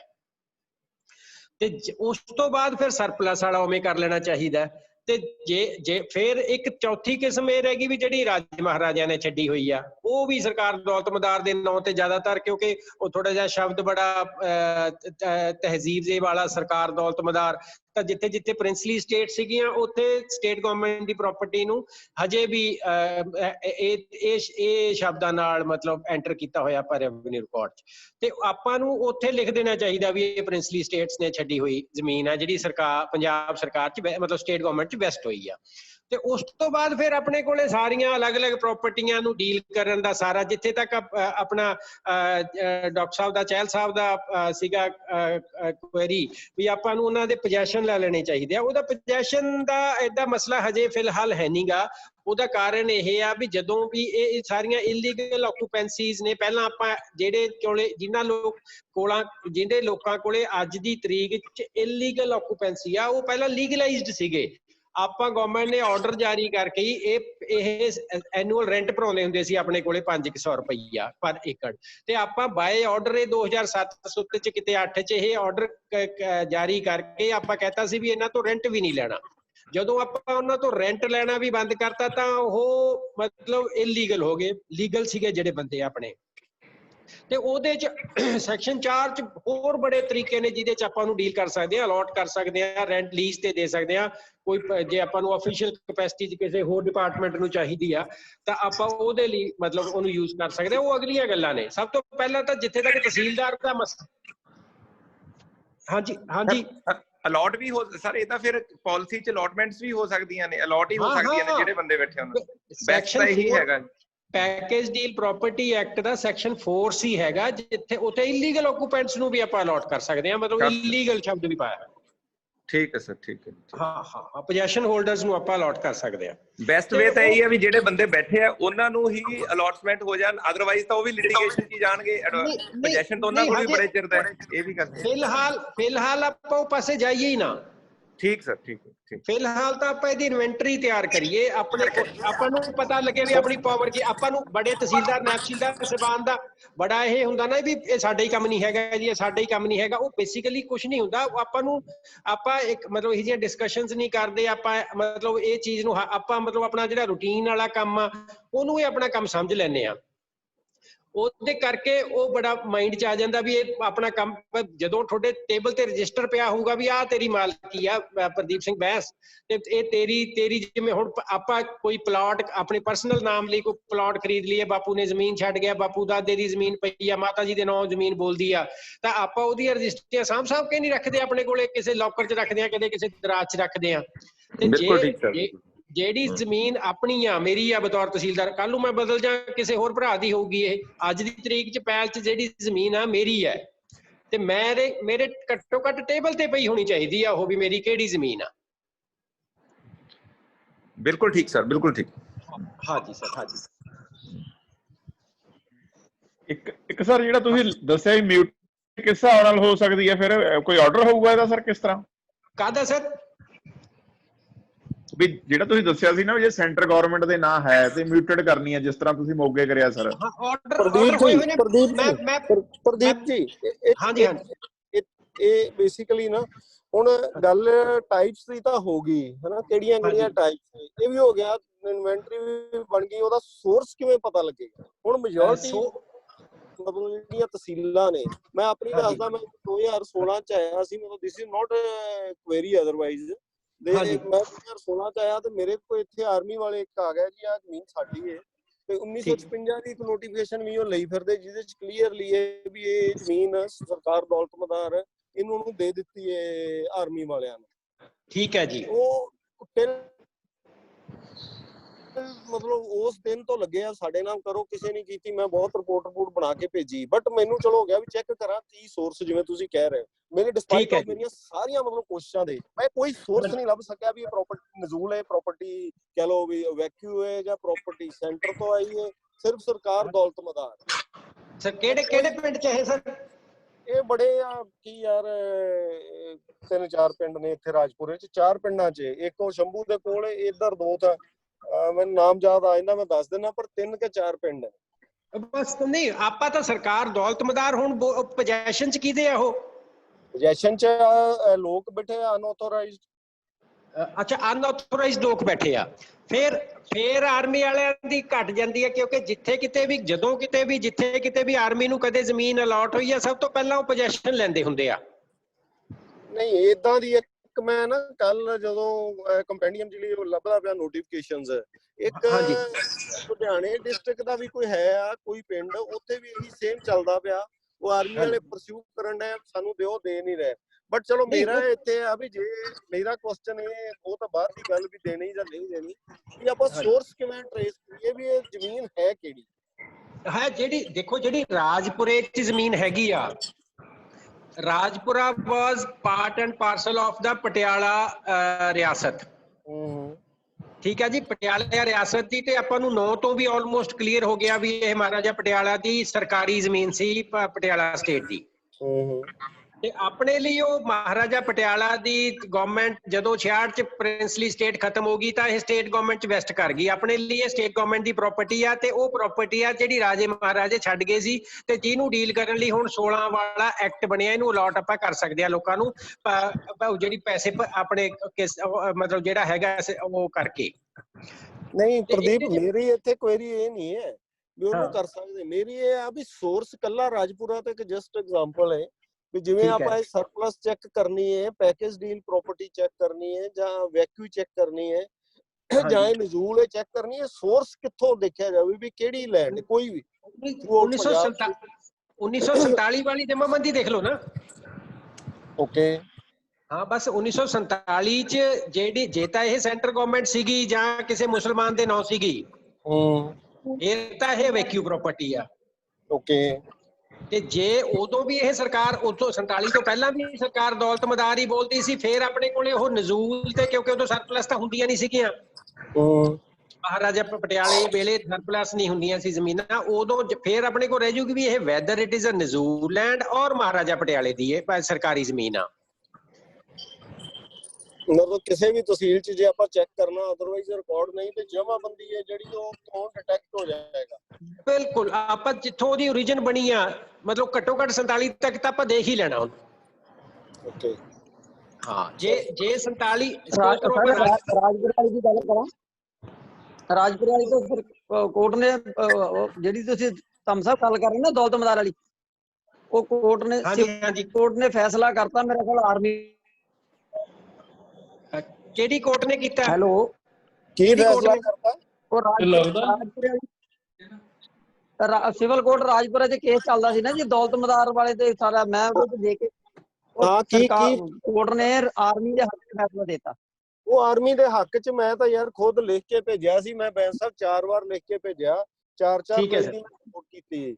ਮੈਂ ਸਿਰਫ ਇਹ ਰੈਬਰੀ ਮੰਗੀ ਸੀ ਵੀ ਮੈਨੂੰ ਵੀ ਇਹ ਬਣਦੀ ਏ ਆਰਮੀ ਦੇ ਨਾਮ ਤੇ ਮੁਟੇਟ ਕਰਨੀ, ਤੇ ਮੈਨੂੰ ਪਰਮਿਸ਼ਨ ਦਿੱਤੀ ਜਾਵੇ। ਨਹੀਂ ਆਪਾਂ ਸਿਵਲ, ਹਰਸਿਮਰਨ ਜੀ ਸਿਵਲ, ਮੈਂ ਚਲੋ ਵਧੀਆ ਤੁਹਾਡਾ ਮਤਲਬ ਤੁਸੀਂ ਜਿਹੜੀ ਗੱਲ ਦੱਸੀ ਆਪਾਂ ਡਿਸਕਸ ਹੋ ਜੂ, ਇਹ ਮੈਂ ਦਿਮਾਗ ਚੋਂ ਨਿਕਲ ਗਈ ਸੀਗੀ। ਇਹ ਸਾਰੀਆਂ ਜ਼ਮੀਨਾਂ 'ਚ ਸਿਵਲ ਕੋਰਟ ਬਾਰਡ ਆ। ਅੱਛਾ, ਸਿਵਲ ਕੋਰਟ ਇਹ ਕੇਸ ਹੀ ਨਹੀਂ ਸੁਣ ਸਕਦੀ ਇਹ ਜ਼ਮੀਨਾਂ ਸੰਬੰਧੀ। ਆਪਾਂ ਇੱਕੋ ਜਵਾਬ, ਸਿਵਲ ਕੋਰਟ ਕੋਈ ਕੇਸ ਪਾਉਂਦਾ ਤਾਂ ਆਪਣਾ ਤਾਂ ਇੱਕੋ ਜਵਾਬ ਹੋਣਾ, ਮਤਲਬ ਆਪਾਂ ਜਿਹੜਾ ਐਫੀਡੇਵਿਟ ਫਾਈਲ ਕਰਨਾ ਉਹਦੇ 'ਚ ਇਹ ਕਹਿਣਾ ਵੀ ਸਿਵਲ ਕੋਰਟ ਇਜ਼ ਬਾਰਡ। ਇਹਦੇ ਚ ਨਾ ਪ੍ਰਦੀਪ ਇਹ ਜਿਹੜਾ ਸੂਟ ਇਹ ਬਹੁਤ ਪੁਰਾਣਾ ਚੱਲਦਾ ਪਿਆ, ਜਿਹੜਾ ਹਰਸਿਮਰਨ ਕਹਿ ਰਿਹਾ ਮੇਰੇ ਟਾਈਮ ਵੀ ਹੈਗਾ ਸੀ। ਅੱਛਾ, ਮੈਂ ਅਪਲਾਈ ਵੀ ਮੇਰੇ ਤੋਂ ਪਹਿਲਾਂ ਜਾ ਚੁੱਕੇ ਸੀ, ਗਰਾਊਂਡ ਲੈ ਲਈ ਗਈ ਸੀ, ਬਟ ਇਹਦੇ ਵਿੱਚ ਹੋਇਆ ਕੀ ਹੈ, ਮਤਲਬ ਇਹਦੇ ਚ 2 ਵਾਰ FCR ਦਾ ਓਪੀਨੀਅਨ ਆ ਚੁੱਕਾ, ਬਟ ਉਹ ਦੈਟ ਇਜ਼ ਆਲਸੋ ਵੇਗ ਵੀ ਨਾ ਉਹਨੇ ਇੱਧਰ ਲਾਇਆ ਨਾ ਉੱਧਰ ਲਾਇਆ, ਦਿਓ ਨਾ ਦਿਓ, ਅਲਟੀਮੇਟ ਆ ਜਾਂਦਾ ਨਿਯਮਾਂ ਤਹਿਤ ਕਾਰਵਾਈ ਕਰ ਦੋ। ਇਹਨਾਂ ਨੇ ਫਿਰ ਇਹ ਪਾਇਆ ਹੀ ਇਹ ਸੀ ਗਵਰਨਮੈਂਟ ਨੂੰ ਕਿਹਾ ਜਾਵੇ ਵੀ ਇਹ ਸਾਡੇ ਨਾਲ ਕੀਤੀ ਜਾਵੇ, that is not we decide ਕੀਤੀ ਜਾਵੇ, ਹਨਾ। ਠੀਕ ਹੈ ਜੀ, ਉਹ ਬੇਸਿਕਲੀ ਮਤਲਬ ਡਾਇਰੈਕਸ਼ਨ ਸੀ ਫਾਰ ਮੈਂਡਮਸ ਵੀ ਕਿਸੇ ਤਰ੍ਹਾਂ ਵੀ ਇਹ ਸਾਡੇ ਨਾਲ ਹੋ ਜਾਏ, ਪਰ ਚਲੋ ਹੋਣੀ ਵੀ ਬਣਦੀ ਸੀ, ਮੈਂ ਤਾਂ ਇਹ ਕਹਿ ਰਿਹਾ, ਕਿਉਂਕਿ as per notifications, as per ਜਿਹੜੇ ਲੋਕ ਬੈਠੇ ਅਨਆਥੋਰਾਈਜ਼ਡ, ਉਹਨਾਂ ਦਾ ਕੋਈ ਰੀਜ਼ਨ ਤਾਂ ਹੈ ਨਹੀਂ। ਇਹ ਕਿਹੜੇ ਕਿਹੜੇ ਪਿੰਡਾਂ ਦੀ ਸੀ, ਇਹਨੂੰ ਪਤਾ ਯਾਦ ਹੋਣਾ? ਮੈਨੂੰ ਯਾਦ ਨਹੀਂ ਆ ਰਿਹਾ ਹੁਣ, ਯਾਦ ਨਹੀਂ ਪਿੰਡ। ਉਹਦਾ ਅਸਲ 'ਚ ਆਰਮੀ ਵਾਲੇ ਇੰਤਕਾਲ ਵਾਸਤੇ ਵੀ ਆ ਗਏ ਸੀ ਵੀ ਸਾਡੇ ਨਾਲ ਮਿਊਟੇਸ਼ਨ ਕਰੋ, ਉਹਨਾਂ ਨੇ ਐਪਲੀਕੇਸ਼ਨ ਵੀ ਦਿੱਤੀ ਸੀ ਜਿੱਥੇ ਤੱਕ ਮੈਨੂੰ ਯਾਦ ਹੈ। ਅੱਛਾ ਚਲੋ, ਬਾਕੀ ਹੁਣ ਕਰ ਲਓ। ਮੇਰੇ ਮੁਤਾਬਕ ਇਹ ਸੀ ਵੀ ਸੋਰਸ ਸਭ ਤੋਂ ਵੱਡੀ ਚੀਜ਼ ਹੈ, ਵੀ ਸੋਰਸ ਡਿਟੈਕਟ ਕਰਨਾ ਤੇ ਇਹ ਕਿੱਥੋਂ ਕੀਤਾ? ਹਾਂ ਬਾ ਇਹਦੇ ਚ ਬੇਸਿਕਲੀ ਆਪਾਂ ਜੇ ਇਹਦੀ ਰਾਜਪੁਰੇ ਵਾਲੀ ਜ਼ਮੀਨ ਦੀ ਉਹ ਗੱਲ ਕਰੀਏ, ਕਹਿ ਰਹੇ ਹੋ ਇਨਵੈਂਟਰੀ ਬਣ ਸਕਦੀ ਹੈ ਹਾਂਜੀ ਜੇ ਇਨਵੈਂਟਰੀ ਬਣੇਗੀ ਤਾਂ ਉਹਦਾ ਸੋਰਸ ਵੀ ਨਾਲ ਮਤਲਬ ਉਸੇ ਨਾਲ ਦੇਖਿਆ ਜਾਵੇ। ਨਹੀਂ ਉਹ ਸੋਰਸ ਦੇ ਬੇਸ ਤੇ ਆਪਾਂ ਉਹਨੂੰ ਡਿਕਲੇਅਰ ਕਰਾਂਗੇ ਨਾ ਵੀ whether it is a nazul land, whether it is surplus land. ਤੇ ਨਹੀਂ ਬੇਸਿਕਲੀ ਹੁਣ ਜਿਹੜਾ ਰਾਜਪੁਰੇ ਵਾਲਾ ਕੇਸ ਆ, ਜਿਹੜਾ ਰਾਜਪੁਰੇ ਵਾਲਾ ਕੇਸ ਆ, 2-4 ਦਿਨ ਹੋਰ ਦੇਖ ਲੈਣੇ ਇਹਦੇ ਹੈਲੋ ਇੱਕ ਵਾਰ ਆਪਣਾ ਮਿਊਟ ਕਰ ਲੈਣਾ। ਇਹਦੇ ਚ ਹਰਸਿਮਰਨ ਸਰ ਤੁਸੀਂ ਨਾ ਇਹਦੇ ਚ ਤੁਹਾਨੂੰ ਮਤਲਬ ਮੇਰੇ ਹਿਸਾਬ ਨਾਲ ਜੇ ਚਾਹੇ ਕੋਰਟ ਨੇ ਫੈਸਲਾ ਵੀ ਕਰਤਾ, ਤੁਹਾਨੂੰ ਜਿਹੜਾ ਉਹ ਆਰਮੀ ਵਾਲੇ ਨੋਟੀਫਿਕੇਸ਼ਨ ਚੱਕੀ ਫਿਰਦੇ ਆ ਉਹ ਤੁਹਾਨੂੰ ਉੱਥੇ FCR ਸਾਹਿਬ ਦੀ ਸਾਹਮਣੇ ਲਾਇਬ੍ਰੇਰੀ ਹੈਗੀ, FCR ਸਾਹਿਬ ਦੇ ਕੋਰਟ ਦੇ ਨਾਲ, ਉੱਥੇ ਸਾਰੇ ਨੋਟੀਫਿਕੇਸ਼ਨ, ਸਾਰੇ ਪੁਰਾਣੇ ਨੋਟੀਫਿਕੇਸ਼ਨ ਪਏ ਨੇ, ਉੱਥੋਂ ਨੋਟੀਫਿਕੇਸ਼ਨ ਕਢਾ ਕੇ ਪੜ੍ਹ ਲੈਣਾ ਚਾਹੀਦਾ। ਤੇ ਜੇ ਜਦੋਂ ਵੀ ਆਪਾਂ ਕੁਐਰੀਜ਼ ਪਾਉਂਦੇ ਆ ਨਾ, ਤਾਂ ਜੇ ਉਹ ਨੋਟੀਫਿਕੇਸ਼ਨ ਵੈਰੀਫਾਈ ਕਰਕੇ ਫਿਰ ਤਾਂ ਚੱਕ ਦੋ ਫੱਟੇ ਸਰ। ਫਿਰ ਵੈਰੀਫਾਈ ਕਰਨ ਦੀ ਕੋਈ ਲੋੜ, ਜੇ ਵੈਰੀਫਾਈਡ ਆ ਉਹ ਆਪ ਗਵਰਨਮੈਂਟ ਆਫ ਪੰਜਾਬ ਨੇ ਜਾਰੀ ਕੀਤਾ, ਨੋਟੀਫਾਈ ਕੀਤਾ ਹੋਇਆ, ਉਹਨਾਂ ਨੂੰ ਅਲਾਟ ਕੀਤੀ ਹੋਈ ਆ, ਫਿਰ ਤਾਂ ਬਸ ਗੱਲ ਖਤਮ।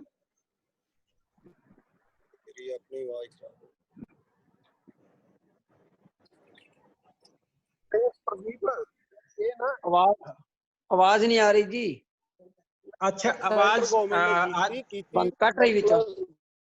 ਜਦੋਂ ਕੀਤੀ ਵੀ ਉਸ ਤੋਂ ਪਹਿਲਾਂ ਹੀ ਪੈਕੇਜ ਡੀਲ ਤੋਂ ਜਿਹੜਾ ਪੈਕੇਜ ਹੋਇਆ ਔਰ ਉਹਦੇ ਵਿੱਚ ਪੈਕੇਜ ਦੇ ਪਾਰਟ ਵੀ ਨਹੀਂ ਹੈ ਹਨਾ, ਉਹਨਾਂ ਕੋਲ ਵੀ ਰਿਕਾਰਡ ਹੈਗਾ। ਠੀਕ ਹੈ ਜੀ, ਬਿਲਕੁਲ ਠੀਕ ਹੈ। ਹਾਂਜੀ ਸਰ। ਬੈਂਸ ਸਾਹਿਬ, ਇੱਕ ਰਾਜਪੁਰੇ ਦੇ ਬਾਰੇ ਮੈਂ ਥੋੜੀ ਜਿਹੀ ਗੱਲ ਕਰਨੀ ਚਾਹੁੰਦਾ ਸੀ। ਹਾਂਜੀ ਸਰ। ਇਹ ਜਿਹੜੇ ਸੀਗੇ ਨਾ ਜੀ, ਮੈਂ ਇਹ PSC ਦੇ ਪਹਿਰੇ ਚ ਡੀਲ ਕੀਤਾ ਹੈ, ਤੇ ਮੈਂ ਤੇ ਰਮੇਸ਼ ਗਰਗ ਜੀ ਆਪਣੇ DRO ਹੁੰਦੇ ਸੀ, ਅਸੀਂ ਦੋਨੋਂ ਜਣੇ ਜਾ ਕੇ ਨਾ ਇਹ ਜਿਹੜੀਆਂ ਐਕਸਟੈਂਡ ਫੋਰਸਿਸ ਸੀਗੀ ਲੈਂਡ, ਇਹ ਜਿਹੜੀ ਜੇ ਆਪਾਂ ਨਜ਼ੂਲ ਤੇ ਆਰਮੀ ਵਾਲੀ ਦਾ ਝਗੜਾ ਹੈ ਨਾ ਜੀ ਰਾਜਪੁਰੇ, ਹਾਂਜੀ, ਤੇ ਦਿਸ ਵਾਜ਼ ਮਤਲਬ ਇਹ ਕੈਂਪਿੰਗ ਗਰਾਊਂਡ ਹੁੰਦੇ ਸੀਗੇ ਜੀ ਐਕਸ ਸਟੇਟ ਫੋਰਸ, ਜਿਹੜੇ ਆਪਣੀਆਂ ਪ੍ਰਿੰਸਲੀ ਸਟੇਟਸ ਹੁੰਦੀਆਂ ਸੀ। ਬਿਲਕੁਲ ਕੈਂਪਿੰਗ ਗਰਾਊਂਡ, ਜਿਵੇਂ ਫਤਿਹਗੜ੍ਹ ਸਾਹਿਬ ਆਪਣੇ ਸਰਹੰਦ ਬੱਸ ਸਟੈਂਡ ਤੇ 63 ਏਕੜ ਦਾ ਪਿਆ, ਤੇ ਆਪਣੇ ਖਰੜ ਜਿਹੜਾ ਆਪਣਾ ਰੈਸਟ ਹਾਊਸ ਆ ਉਹਦੇ ਪਿਛਲੇ ਪਾਸੇ 63 ਏਕੜ ਦਾ, ਖੰਨੇ ਬਿਲਕੁਲ ਬੱਸ ਸਟੈਂਡ ਦੇ ਨਾਲ 63 ਏਕੜ ਪਿਆ, ਤੇ ਇਸੇ ਤਰ੍ਹਾਂ ਜਿਹੜਾ ਹੈਗਾ ਆਪਣੇ ਇੱਥੇ ਮੋਗੇ ਪਿਆ, ਤੇ ਇੱਕ ਇੱਥੇ ਆਪਣੇ ਫਲੋਰ, ਇਹ ਸਾਰੇ ਕੈਂਪਿੰਗ ਗਰਾਊਂਡਸ ਨੇ ਸਾਰੇ। ਇਹ ਸੈਂਟਰ ਗਵਰਨਮੈਂਟ ਦੇ ਨਾਂ ਬਿਲਕੁਲ ਠੀਕ, ਸੈਂਟਰ ਗਵਰਨਮੈਂਟ ਦੇ ਨਾਂ ਹੀ ਹੋਣੇ ਚਾਹੀਦੇ। ਇੱਕ ਸੈਂਟਰ ਗਵਰਨਮੈਂਟ ਦੀ ਨਾ ਇੱਕ ਨੋਟੀਫਿਕੇਸ਼ਨ ਹੋਈ ਸੀ ਵੀ ਜਿੰਨੀਆਂ ਵੀ ਐਕਸਟੈਂਡ ਫੋਰਸਿਸ ਦੀ ਲੈਂਡ ਹੈ that should be vested in Indian Army। ਬਿਲਕੁਲ ਠੀਕ ਹੈ, ਬਿਲਕੁਲ ਠੀਕ ਹੈ ਜੀ, ਬਿਲਕੁਲ ਠੀਕ ਹੈ ਜੀ। ਇਹ ਸਾਰੀਆਂ ਕੈਂਪਿੰਗ ਗਰਾਊਂਡ ਹੀ ਨੇ ਸਾਰੀਆਂ ਕੈਂਪਿੰਗ। ਹਾਂਜੀ ਉਹਦੇ ਤਾਬੇ ਮਤਲਬ ਸਾਨੂੰ ਇਹਨਾਂ ਨੇ ਪਹਿਰਾ ਕੱਢਤਾ ਸੀ ਵੀ ਤੁਸੀਂ ਨਜ਼ੂਲ ਨੂੰ ਚਕੋਤੇ ਤੇ ਕਿਉਂ ਨਹੀਂ ਦਿੱਤਾ, ਇਸ ਕਰਕੇ ਇਹਦਾ ਪਹਿਰਾ ਬਣਾਓ ਰਾਜਪੁਰੇ ਦਾ।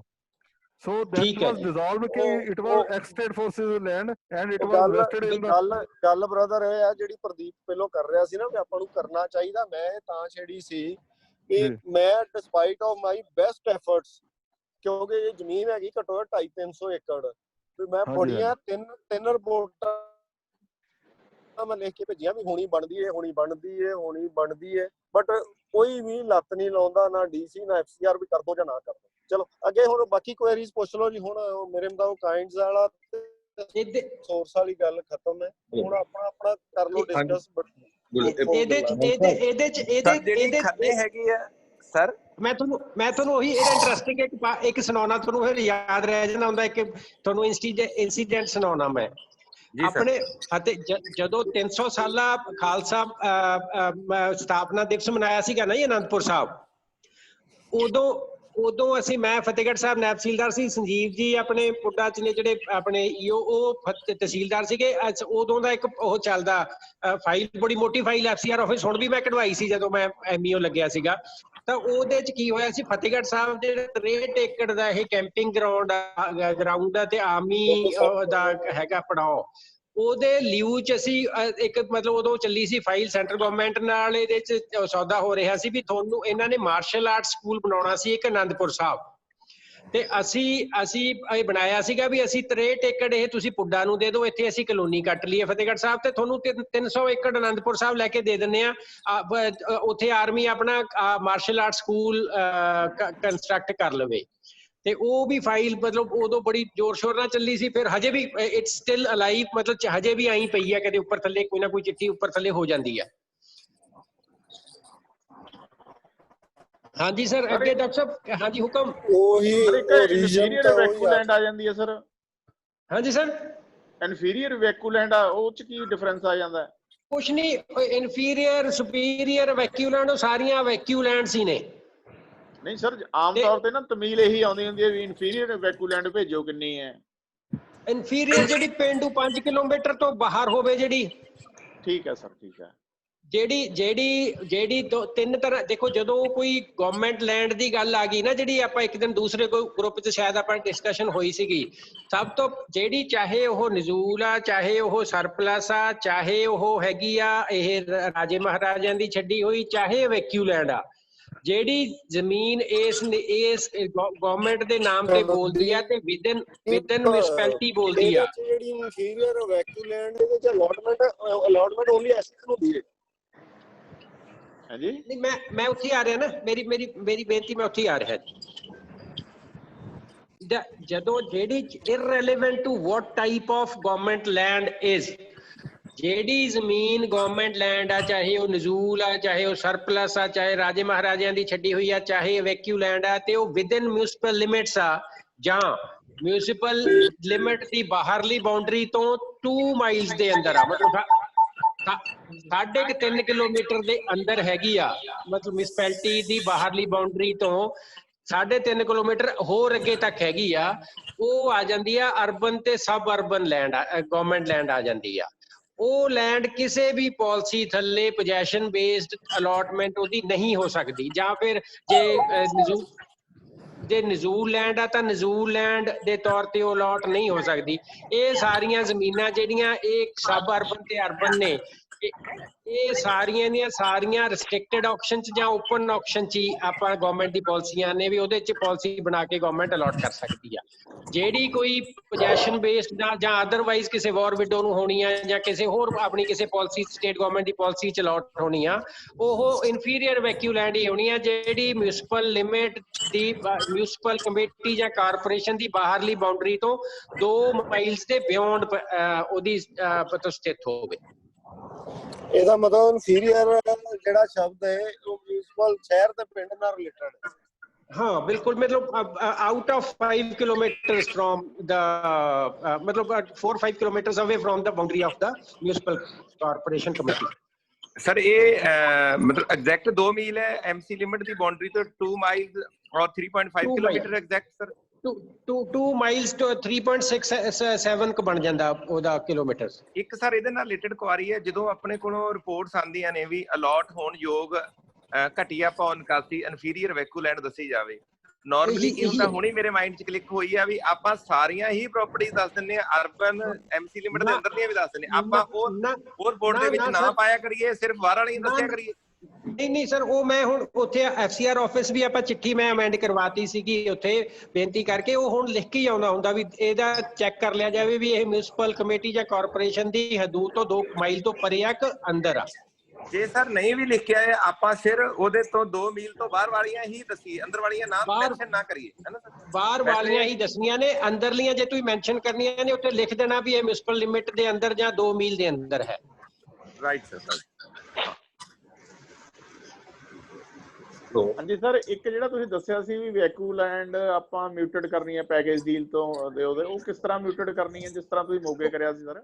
ਉਹ ਸਰ ਆਪਣੀ ਸੈਂਟਰਲ ਗਵਰਨਮੈਂਟ ਦੇ ਨੂੰ ਹਜੇ ਵੀ ਆਪਣੀ ਘੱਟੋ ਘੱਟ ਮਤਲਬ 8-9 ਹਜ਼ਾਰ ਏਕੜ ਜ਼ਮੀਨ ਤਾਂ ਮੋਗੇ ਚ ਹੀ ਸੈਂਟਰਲ ਗਵਰਨਮੈਂਟ ਦੇ ਨੂੰ ਬੋਲੀ ਜਾਂਦੀ ਆ, ਜਿਹੜੀ ਪੈਕੇਜ ਡੀਲ ਪ੍ਰਾਪਰਟੀ ਆ। ਸਰ ਮੇਰਾ ਮਤਲਬ ਤਾਂ ਵੀ ਕੋਈ ਲੈਟਰ ਹੈ ਉਹਦੇ ਤਾਬੇ ਜਾਂ ਕੋਈ ਐਕਟ ਦੇ ਤਾਬੇ ਹੋਏਗਾ? ਬਹੁਤ ਨੇ ਸਰ, ਮੈਂ ਗਰੁੱਪ ਚ ਪਾ ਦੂੰਗਾ ਜੀ। ਠੀਕ ਹੈ ਸਰ, ਥੈਂਕ ਯੂ। ਹਾਂਜੀ ਸਰ, ਹਾਂਜੀ। ਬੇਸਿਕਲੀ ਐਸ ਪਰ ਲਾਅ ਜਿਹੜਾ ਨਾ ਸੈਂਟਰ ਜਿਹੜਾ ਆਪਣੇ ਰੈਵਨਿਊ ਰਿਕਾਰਡ ਚ ਸੈਂਟਰਲ ਸ਼ਬਦ ਖਤਮ ਹੋਣਾ ਚਾਹੀਦਾ। ਇਹਦੀਆਂ 3 ਲੈਟਰਸ ਨੇ ਵਾਰੀ ਆ ਚੁੱਕੀਆਂ ਹਨਾ, ਇਹ ਸਾਰੇ ਸਟੇਟ ਦੇ ਨਾਮ ਹੋਣੀਆਂ ਚਾਹੀਦੀਆਂ, ਪਰ ਜਿੱਥੇ ਜਿਵੇਂ ਬੋਲੀ ਜਾਂਦਾ ਆਪਾਂ ਕਦੀ ਛੇੜਦੇ ਨਹੀਂ, ਉਦਾਂ ਹੀ ਚੱਲੀ ਜਾਂਦਾ। Centre and state otherwise one and same thing ਮੰਨ ਕੇ ਆਪਾਂ ਤੇ ਉਹਨੂੰ ਵਰਕ ਕਰੀ ਜਾਂਦੇ ਆ। ਹਾਂ ਬਾਤ ਨਹੀਂ, ਬੇਸਿਕਲੀ ਇਨਵੈਂਟਰੀ ਜਦੋਂ ਹੁਣ ਬਾਕੀ ਕਿਸੇ ਦੀ ਕੋਈ ਕੁਐਰੀ ਇਹਦੇ ਸੰਬੰਧੀ ਤਾਂ ਗੁਰਦੇਵ ਸਾਹਿਬ ਧੰਮ ਸਾਹਿਬ ਹਾਂਜੀ ਹਾਂਜੀ ਹਨਾ ਤੇ ਨਹੀਂ ਬਹੁਤ ਅੱਛਾ ਲੱਗਿਆ ਯਾਰ ਇਹ ਡਿਸਕਸ਼ਨ। ਇਹਦੇ ਵਿੱਚ ਕਈ ਰੈਵਨਿਊ ਆਫਿਸਰਸ ਨੂੰ ਕਈ ਮਤਲਬ ਕੋਈ ਡਾਊਟ ਸੀਗੇ, ਅੱਜ ਕਾਫੀ ਕਲੀਅਰ ਹੋਏ ਹੋਣਗੇ। ਜਿਵੇਂ ਮੈਂ ਇੱਕ ਕੇਸ ਦੱਸਦਾ, ਸਿਮਿਲਰਲੀ ਹਰ ਆਫਿਸਰ ਕੋਲ ਕੇਸ ਹੋਣਗੇ। ਮੈਂ ਜਦੋਂ ਗੁਰਦਾਸਪੁਰ ਪੋਸਟਡ ਹੋਇਆ ਤੇ ਉੱਥੇ ਇੱਕ ਕੇਸ ਆਇਆ ਕਿ ਵੀ ਇੱਕ ਲੇਡੀ ਦਰਖਾਸਤ ਦੇ ਰਹੀ ਹੈ ਕਿ ਵੀ ਇਹ ਸੈਂਟਰਲ ਗਵਰਨਮੈਂਟ ਦੀ ਲੈਂਡ ਹੈ ਤੇ ਇਹਨੂੰ ਸੈਂਟਰਲ ਗਵਰਨਮੈਂਟ ਦੇ ਨਾਮ ਮਿਊਟੇਟ ਕੀਤਾ ਜਾਵੇ ਤੇ ਸੈਂਟਰਲ ਗਵਰਨਮੈਂਟ ਇਹਨੂੰ ਹੋਲਡ ਕਰੇ। ਜਾਂ ਹੁਣ ਆਪਾਂ ਨੂੰ ਪਤਾ ਉਹ ਵੈਕਿਊ ਲੈਂਡ ਹੈ, ਸੈਂਟਰਲ ਗਵਰਨਮੈਂਟ ਦਾ ਕੋਈ ਰੋਲ ਨਹੀਂ ਹੈਗਾ। ਤੇ ਉਸ ਕੇਸ ਵਿੱਚ ਕੀ ਸੀਗਾ, ਇੱਕ ਬੰਦਾ ਜਿਹੜਾ ਓਨਰਸ਼ਿਪ ਕਾਲਮ 'ਚ ਬੈਠਾ ਸੀਗਾ। ਸੈਂਟਰਲ ਗਵਰਨਮੈਂਟ ਦੀ ਮਤਲਬ ਕਈ ਤਰ੍ਹਾਂ ਦੀਆਂ ਹੈਗੀਆਂ ਜਿਹੜੀਆਂ ਗਹਿਣੇ ਸੀਗੀਆਂ, ਉਹ ਕਿਸਮ ਅਲੱਗ-ਅਲੱਗ ਤਰ੍ਹਾਂ ਦੀ ਹੈਗੀ। ਪਾਕਿਸਤਾਨ ਜਿਹੜੇ ਆਪਣੇ ਮੁਸਲਮਾਨ ਗਏ ਉਹ ਕਿਸ ਕਪੈਸਿਟੀ 'ਚ ਬੈਠੇ ਸੀਗੇ, ਕਈ ਨੋਟੀਫਿਕੇਸ਼ਨਾਂ ਦੇ ਨਾਲ। ਜੇ ਤਾਂ ਉਹ ਐਜ਼ ਮਾਲਕ ਬੈਠੇ ਸੀਗੇ ਤਾਂ ਉਹ ਸੈਂਟਰਲ ਗਵਰਨਮੈਂਟ ਦੀ ਬਣ ਗਈ, ਬਾਅਦ 'ਚ ਵੈਕਿਊ ਬਣ ਗਈ।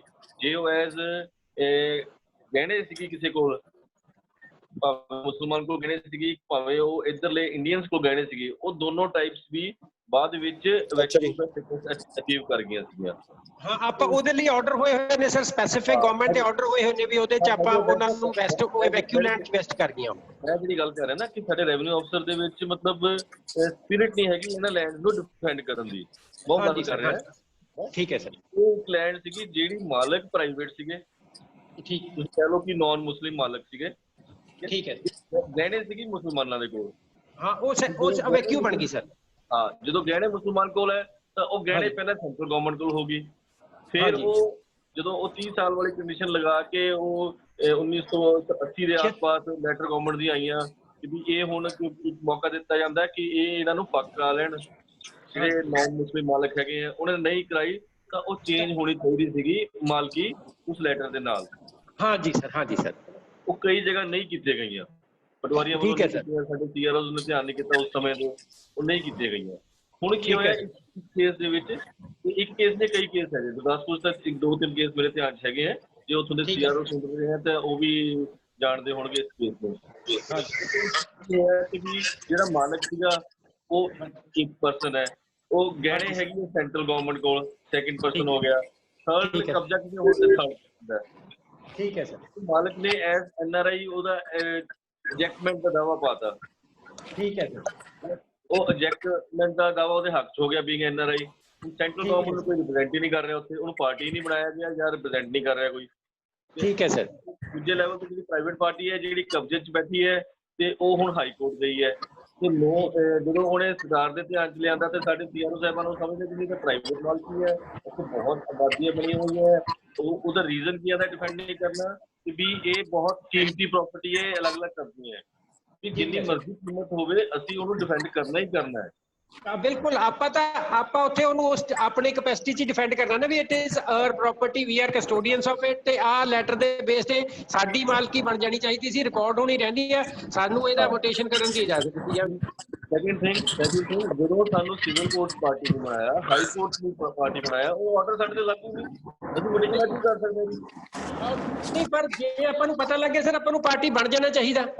ਜਾਂ ਪਾਰਟੀ ਬਣ ਜਾਣਾ ਚਾਹੀਦਾ ਜਾਂ ਵੋਟੇਸ਼ਨ ਕਰ ਤਗੜੇ ਹੋ ਕੇ ਵੋਟੇਸ਼ਨ ਕਰ ਦੇਣਾ ਚਾਹੀਦਾ। ਜੇ ਸਪੋਜ਼ ਕਰੋ ਹਾਈ ਕੋਰਟ 'ਚ ਪੈਂਡਿੰਗ ਹੈ, ਚਲੋ ਤਕੜੇ ਹੋ ਕੇ ਫਿਰ ਨਾ ਚਾਹੇ ਕਰੋ, ਆਪਾਂ ਪਾਰਟੀ ਬਣ ਕੇ ਹਾਈ ਕੋਰਟ 'ਚ ਰਿਪਰੈਜ਼ੈਂਟ ਤਾਂ ਕਰੀਏ ਆਪਣੇ ਆਪ ਨੂੰ। ਬਿਲਕੁਲ ਕਰਨਾ ਬਣਦਾ, ਬਿਲਕੁਲ ਕਰਨਾ ਪੜਦਾ। ਇਹ ਇੱਕ ਐਸਪੈਕਟ ਹੋਗੀ, ਇਹ ਸੀਆਰਓ ਨੂੰ ਸਮਝਣਾ ਪਏਗਾ ਕਿ ਵੀ ਇਹ ਜਿਹੇ ਕੇਸਿਸ ਨੂੰ ਡਿਫੈਂਡ ਕਰਨਾ ਸਾਡੀ ਡਿਊਟੀ ਹੈ। ਬਿਲਕੁਲ ਡਿਊਟੀ ਹੈ ਸਰ, ਹਨਾ। ਤੇ ਉਹ ਸੈਂਟਰਲ ਗਵਰਨਮੈਂਟ ਹੋ ਗਈ, ਵੈਕਿਊ ਸਟੇਟਸ ਉਹਨੂੰ ਮੰਨ ਕੇ ਆਪਾਂ ਨੂੰ ਉਹਨੂੰ ਡਿਫੈਂਡ ਕਰਨਾ ਪੈਣਾ ਤੇ ਅੱਗੇ ਹੋ ਕੇ ਪਾਰਟੀ ਬਣਨਾ ਪੈਣਾ। ਬਿਲਕੁਲ ਸਰ। ਆਪਾਂ ਨੂੰ ਜੇ ਸਰ ਆਪਾਂ ਇਨਵੈਂਟਰੀ ਬਣਾਉਣ ਲੱਗੇ ਨਾ ਜੀ, ਆਪਣੇ ਟੇਬਲ ਤੇ ਪਿਆ ਹੋਵੇ ਇਨਵੈਂਟਰੀ ਰਜਿਸਟਰ ਤਾਂ ਔਰ ਵਾਲੇ ਮਸਲੇ ਉੱਥੇ ਇਨਵੈਂਟਰੀ ਤੇ ਆ ਰਹੇ ਸੀ। ਸੈਕੰਡ ਐਸਪੈਕਟ ਜਿਹੜੀ ਪ੍ਰੈਕਟੀਕਲ ਚੀਜ਼ਾਂ ਜਿਹੜੀ ਮੈਂ ਫੇਸ ਕੀਤੀਆਂ ਨਾ, ਬਹੁਤ ਦੱਸਣ ਲੱਗਿਆ। ਹੁਣ ਮੇਰੀ ਪੋਸਟਿੰਗ ਰਹੀ ਫਗਵਾੜਾ, ਜਲੰਧਰ, ਜਿੱਥੇ ਵੀ ਰਹੀ, ਉਹ ਟੈਨਿਓਰ ਹੁੰਦਾ ਸਾਡਾ ਕਿਤੇ 6 ਮਹੀਨੇ ਦਾ, ਕਿਤੇ ਸਾਲ ਦਾ, ਕਿਤੇ 15 ਮਹੀਨੇ ਦਾ। ਉੱਥੇ ਐਕਸਰਸਾਈਜ਼ ਸਟਾਰਟ ਕੀਤੀ ਜਾਂਦੀ ਹੈ ਕਿਉਂਕਿ ਇਹਦੇ ਵਿੱਚ ਤੇ ਰੈਜ਼ਿਸਟੈਂਸ ਬਹੁਤ ਹੁੰਦੀ ਹੈ ਪਟਵਾਰੀ ਲੈਵਲ ਤੇ। ਹਾਂਜੀ ਸਰ। ਖੁਦ ਕੇ ਕੰਮ ਕਰਾਉਣਾ, ਪਿਆਰ ਨਾਲ ਲਾ ਕੇ ਉਹ ਸਾਰੇ ਟੈਕਸ ਯੂਜ਼ ਕਰਨੇ ਪੈਂਦੇ ਜਦੋਂ ਤੁਸੀਂ ਕੋਈ ਐਕਸਟਰਾ ਕੰਮ ਕਰਾਉਣਾ। ਬਿਲਕੁਲ ਸਰ, ਬਿਲਕੁਲ ਸਰ। ਜਦੋਂ ਡੰਡਾ ਹੁੰਦਾ ਕਿ ਆ ਇਨਫੋਰਮੇਸ਼ਨ, ਅਸੀਂ ਜੋ ਇਨਫੋਰਮੇਸ਼ਨ ਆਉਂਦੀ ਹੈ ਉਹ ਇੱਕ ਸਰਟੀਫਿਕੇਟ ਦੇ ਦਿਓ, ਇਸ ਤੋਂ ਇਲਾਵਾ ਕੋਈ ਨਹੀਂ, ਚੱਲ ਚਲੇਗੀ। ਆਪਾਂ ਨਿਲ ਭੇਜ ਕੇ ਪਰੇ ਜਾਂਦੇ ਆ ਸਰ। ਹਾਂ, ਸਾਡੇ ਕੋਲ ਨਾ ਤਾਂ ਨਾ ਟਾਈਮ ਹੁੰਦਾ ਹੈ ਤੇ ਸਰਕਾਰ ਵੱਲੋਂ ਵੀ ਇੰਨਾ ਪ੍ਰੈਸ਼ਰ ਹੁੰਦਾ ਕਿ ਅਸੀਂ ਕੁਆਲਿਟੀ ਟਾਈਮ ਇਸ ਚੀਜ਼ ਤੇ ਨਹੀਂ ਦੇ ਪਾਉਂਦੇ। ਬਿਲਕੁਲ। ਸੈਕਿੰਡ ਚੀਜ਼ ਆ ਰਹੀ, ਜਦੋਂ ਸਾਡੇ ਤੇ ਪ੍ਰੈਸ਼ਰ ਨਹੀਂ ਹੈਗਾ ਫਿਰ ਅਸੀਂ ਇਕੱਲੇ ਪਟਵਾਰੀ ਨਾਲ ਬੈਠ ਕੇ, ਕਾਨੂੰਨ ਨਾਲ ਬੈਠ ਕੇ ਇੱਕ ਐਕਸਰਸਾਈਜ਼ ਸਟਾਰਟ ਕਰਾਉਂਦੇ ਹਾਂ ਹੁੰਦਾ ਕਿ ਉਹ ਐਕਸਰਸਾਈਜ਼ ਕਈ ਵਾਰੀ 60% ਕੰਪਲੀਟ ਹੁੰਦੀ ਹੈ, ਕਈ ਵਾਰੀ 80 ਹੁੰਦੀ ਹੈ, ਕਈ ਵਾਰੀ 90 ਹੁੰਦੀ, ਕਈ ਵਾਰੀ 100% ਵੀ ਹੋ ਜਾਂਦੀ ਹੈ। ਬਟ ਹੁੰਦਾ ਕੀ ਹੈ, ਉਹ ਲੈਗੇਸੀ ਅੱਗੇ ਨਹੀਂ ਜਾਂਦੀ, ਨੈਕਸਟ ਈਅਰ ਸਾਡੇ ਬਾਊ ਦਬ ਕੇ ਬੈਠ ਜਾਂਦੇ ਆ, ਠੀਕ ਹੈ, ਕਹਿੰਦੇ ਜੀ ਬਣੀ ਨਹੀਂ ਜੀ ਦੁਬਾਰਾ ਮੰਗਾ ਲਓ, ਪਟਵਾਰੀ ਤੰਗ ਹੋ ਜਾਂਦਾ ਜੀ ਬਣਾ ਕੇ ਦਿੱਤੀ ਸੀਗੀ ਇਹਨਾਂ ਬਾਊਆਂ ਨੇ ਸਾਂਭ ਕੇ ਨਹੀਂ ਰੱਖੀ। ਸੋ ਇਹ ਸਾਰੀਆਂ ਪ੍ਰੈਕਟੀਕਲ ਪ੍ਰੋਬਲਮਸ ਹੈ। ਜਦੋਂ ਸੀਆਰਓ ਚੇਂਜ ਹੁੰਦਾ, ਹੁਣ ਮੈਂ ਕਹਾਂ ਮੈਂ ਜਿੱਥੇ ਜਿੱਥੇ ਰਹਿ ਕੇ ਆਇਆ, ਮੈਂ ਬਣਵਾ ਕੇ ਆਇਆ, ਤਾਂ ਹੁਣ ਜੇ ਹੁਣ ਦੇ ਪ੍ਰੈਜ਼ੈਂਟ ਸੀਆਰਓ ਨੂੰ ਪੁੱਛੋਗਾ, ਉਹ ਕਹੇਗਾ ਜੀ ਹੈ ਹੀ ਕੁਝ ਨਹੀਂ ਹੈ ਜਦ ਉੱਥੇ। ਹਾਂਜੀ ਸਰ। ਹਾਂ, ਹੁਣ ਆਪਣੇ ਕੋਲ ਪਲੱਸ ਪੁਆਇੰਟ ਕੀ ਹੈ, ਹੁਣ ਮੈਂ ਨਵੀਂ ਜੇ ਸੋਚੇ ਕਿ ਇਹ ਇਨਵੈਂਟਰੀ ਦਾ ਸੈਕਿੰਡ ਆਪਸ਼ਨ ਕੀ ਹੈ। ਹੁਣ ਆਪਣੇ ਕੋਲ ਕੰਪਿਊਟਰਾਈਜ਼ ਸਿਸਟਮ ਹੈ। ਹਾਂਜੀ ਸਰ, ਕੰਪਿਊਟਰਾਈਜ਼ ਬਣਨੀ ਹੈ। ਜੇ ਹੁਣ ਮਿਹਨਤ ਕਰਕੇ ਆਪਾਂ ਇੱਕ ਰਿਮਾਰਕਸ ਕਾਲਮ ਦੇ ਵਿੱਚ ਆਪਾਂ ਓਨਰਸ਼ਿਪ ਨਹੀਂ ਚੇਂਜ ਕਰਨੀ, ਖਾਨਾ ਕਾਸਟ ਨਹੀਂ ਚੇਂਜ ਕਰਨਾ, ਆਪਾਂ ਜਿਹੜੀ ਗਵਰਨਮੈਂਟ ਲੈਂਡਸ ਐਵੇਂ ਦੀ ਹੈਗੀਆਂ ਜਿਹੜੀ ਆਪਾਂ ਨੂੰ ਨਜ਼ਰ ਆਉਂਦੀਆਂ, ਆਪਾਂ ਰਿਮਾਰਕਸ ਵਿੱਚ ਸਿਰਫ ਇੰਨਾ ਰਿਮਾਰਕ ਪਾਈਏ ਕਿ ਇਹ ਜ਼ਮੀਨ ਫਲਾਣੇ ਇੰਤਕਾਲ ਨੰਬਰ ਰਾਹੀਂ ਇਸ ਸਾਲ ਦੇ ਵਿੱਚ ਇਸ ਤਰ੍ਹਾਂ ਮਾਲਕੀ ਬਣੀ ਸਰਕਾਰ ਦੀ, ਤੇ ਉਸੇ ਕਮੈਂਟ ਵਿੱਚ ਕਲੀਅਰ ਹੋ ਜਾਏਗਾ ਕਿ ਉਹ ਨਜ਼ੂਲ ਹੈ, ਵੈਕਿਊ ਹੈ, ਠੀਕ ਹੈ, ਜਾਂ ਉਹਦਾ ਸਟੇਟਸ ਕੀ ਹੈ। ਸੋ ਬਾਰ-ਬਾਰ ਇਨਵੈਂਟਰੀ ਚੱਕਣ ਦੀ ਲੋੜ ਨਹੀਂ ਪਏਗੀ, ਨਾ ਬਾਰ-ਬਾਰ ਇਨਵੈਂਟਰੀ ਬਣਾਉਣ ਦੀ ਲੋੜ ਪਏਗੀ।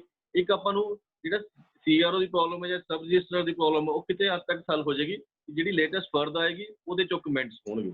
ਬਿਲਕੁਲ ਸਰ, ਬਿਲਕੁਲ। ਇਸ ਤਰ੍ਹਾਂ ਦੀ ਇਨਵੈਂਟਰੀ ਬਣ ਜਾਵੇ ਕਿ ਆਪਣੀ ਜਮ੍ਹਾਂਬੰਦੀ ਦੇ ਵਿੱਚ ਰਿਮਾਰਕਸ ਪੈ ਜਾਣ, ਤੇ ਉਹਨਾਂ ਨੂੰ ਡਿਲੀਟ ਵੀ ਨਹੀਂ ਕੀਤਾ ਜਾ ਸਕਦਾ, ਕਿਉਂਕਿ ਹੁਣ ਪਟਵਾਰੀ ਨੇ ਹੱਥ ਨਾਲ ਨਹੀਂ ਲਿਖਣੀ। ਜਿਹੜਾ ਬਣਾਏਗਾ ਤਾਂ ਆਪਣੀ ਮਰਜ਼ੀ ਨਾਲ ਕਮੈਂਟਸ ਛੱਡ ਦੇਗਾ ਵਿੱਚੋਂ। ਹੁਣ ਕੰਪਿਊਟਰਾਈਜ਼ ਬਣੀ ਹੈ, ਜਿਹੜੇ ਕਮੈਂਟਸ ਪੈ ਗਏ it will be for ever. ਉਹ ਕਿਸੇ ਰਬਟ ਨਾਲ ਹੀ ਜੇ ਅਲਾਟ ਹੋਏਗੀ ਜਾਂ ਕੁਝ ਹੋਏਗੀ, ਫਿਰ ਉਹ ਕਮੈਂਟਸ ਡਿਲੀਟ ਹੋ ਜਾਣਗੇ, otherwise they wood stay.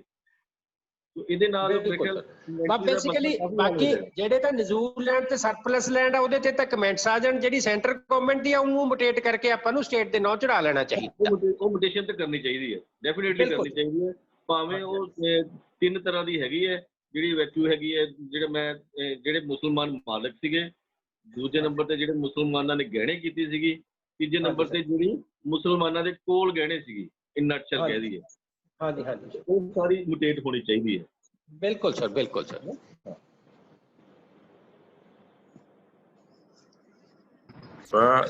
Sir ਹਾਂਜੀ ਸਰ।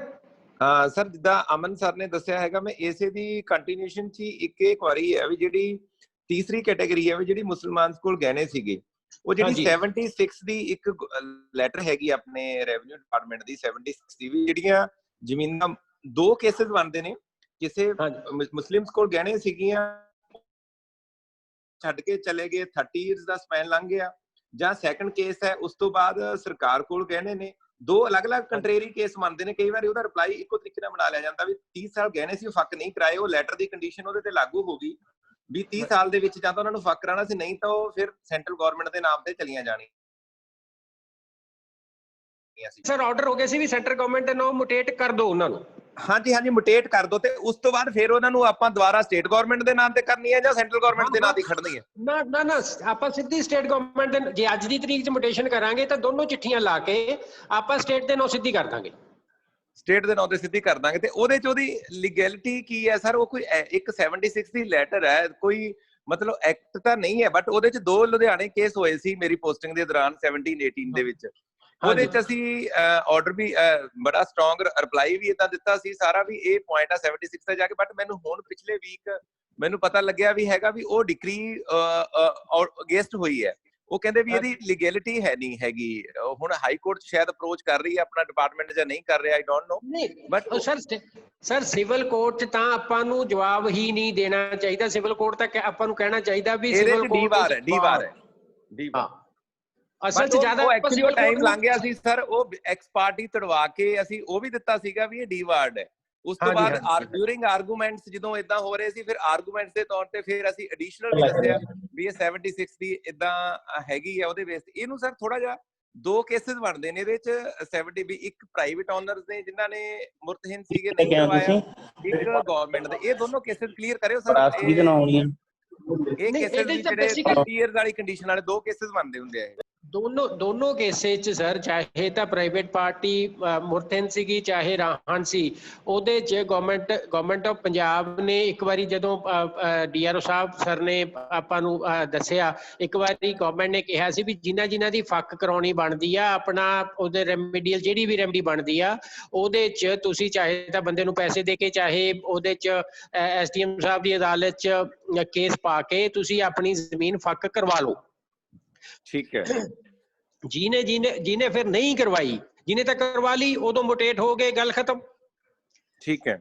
ਜਿਹਨੇ ਨਹੀਂ ਕਰਵਾਈ ਫਿਰ ਗਵਰਨਮੈਂਟ ਨੇ ਮਤਲਬ ਇੱਕ ਨਹੀਂ 76 ਨਹੀਂ ਕਈ ਚਿੱਠੀਆਂ 1972 ਚ ਵੀ 76 ਮਤਲਬ ਜਿਹੜਾ ਵੀ ਉਹ ਐਕਟ ਦੇ ਮੁਤਾਬਕ ਹੀ ਕੱਢੀਆਂ ਸੀ, ਐ ਨਹੀਂ ਵੀ ਕੋਈ ਕਿਸੇ ਐਕਟ ਦੇ ਮੁਤਾਬਕ ਨਹੀਂ ਸੀਗੀਆਂ, ਉਹ ਕਿਸੇ ਰੂਲ ਕਾਨੂੰਨ ਚ ਹੀ ਕੱਢੀਆਂ ਸੀਗੀਆਂ। ਤੇ ਉਹਦੇ ਚ ਰੂਲ ਕਾਨੂੰਨ ਪਾਇਆ ਹੋਇਆ, ਆਪਾਂ ਲੱਭ ਲਾਂਗੇ ਚਿੱਠੀਆਂ ਵੀ ਲੱਭ ਲਾਂਗੇ ਉਹ, ਤੇ ਉਹਦੇ ਚ ਇਹ ਸਪੈਸੀਫਿਕਲੀ ਕਰਤਾ ਸੀ ਵੀ ਹੁਣ ਜਿਹੜੀਆਂ ਜ਼ਮੀਨਾਂ ਇਹੋ ਜਿਹੀਆਂ ਰਹਿ ਗਈਆਂ ਤਾਂ ਇਹਨਾਂ ਨੂੰ ਮਾਲਕੀ ਬਣਾ ਦਿੱਤੀ ਜਾਵੇ ਸਰਕਾਰ ਦੀ। ਤੇ ਜੇ ਤਾਂ ਪਹਿਲਾਂ ਮਿਊਟੇਟ ਸੈਂਟਰਲ ਗਵਰਨਮੈਂਟ ਦੇ ਨਾਂ ਤੇ ਹੋਈ ਫਿਰ ਤਾਂ ਆਪਾਂ ਨੂੰ ਅੱਜ ਦੀ ਰੇਟ 'ਚ ਸਟੇਟ ਤੇ ਕਰੀਏ, ਜੇ ਨਹੀਂ ਹੋਏ ਤਾਂ ਦੋਨੋਂ ਲੈਟਰਸ ਲਾ ਕੇ ਫਿਰ ਸਟੇਟ ਤੇ ਕਰ ਲਈਏ, ਸਟੇਟ ਦੇ ਨਾਂ ਕਰ ਦੋ, ਬਸ ਵੈਕਿਊ ਪ੍ਰਾਪਰਟੀ ਬਣ ਗਈ ਆਪਣੀ। ਹਾਂ, ਲਾਸਟ ਲੈਟਰ ਹੈਗੀ ਸਰ ਇਹਦੇ 'ਚ 76 ਦੀ ਹੈ, ਇੱਕ ਪਹਿਲਾਂ 72 ਦੀ ਹੈ ਜਿਵੇਂ ਸਰ ਦੱਸ ਰਹੇ ਨੇ, ਮੈਂ ਦੋਨੋਂ ਦੇਖੀਆਂ, ਇੱਕ ਲਾਸਟ 76 ਦੀ ਹੈ ਵੀ ਇਹ ਜਿਨ੍ਹਾਂ ਨੇ 30 ਇਅਰਸ 'ਚ ਨਹੀਂ ਕਰਵਾਇਆ ਉਹਨਾਂ ਨੂੰ ਸੈਂਟਰਲ ਗਵਰਨਮੈਂਟ ਦੇ ਨਾਂ ਤੇ, ਉਹ ਲਾਸਟ ਲੈਟਰ 76 ਦੀ ਹੈਗੀ ਹੈ। ਬਿਲਕੁਲ ਠੀਕ ਹੈ, ਬਿਲਕੁਲ ਠੀਕ ਹੈ ਸਰ, ਬਿਲਕੁਲ ਠੀਕ ਹੈ ਸਰ। ਠੀਕ।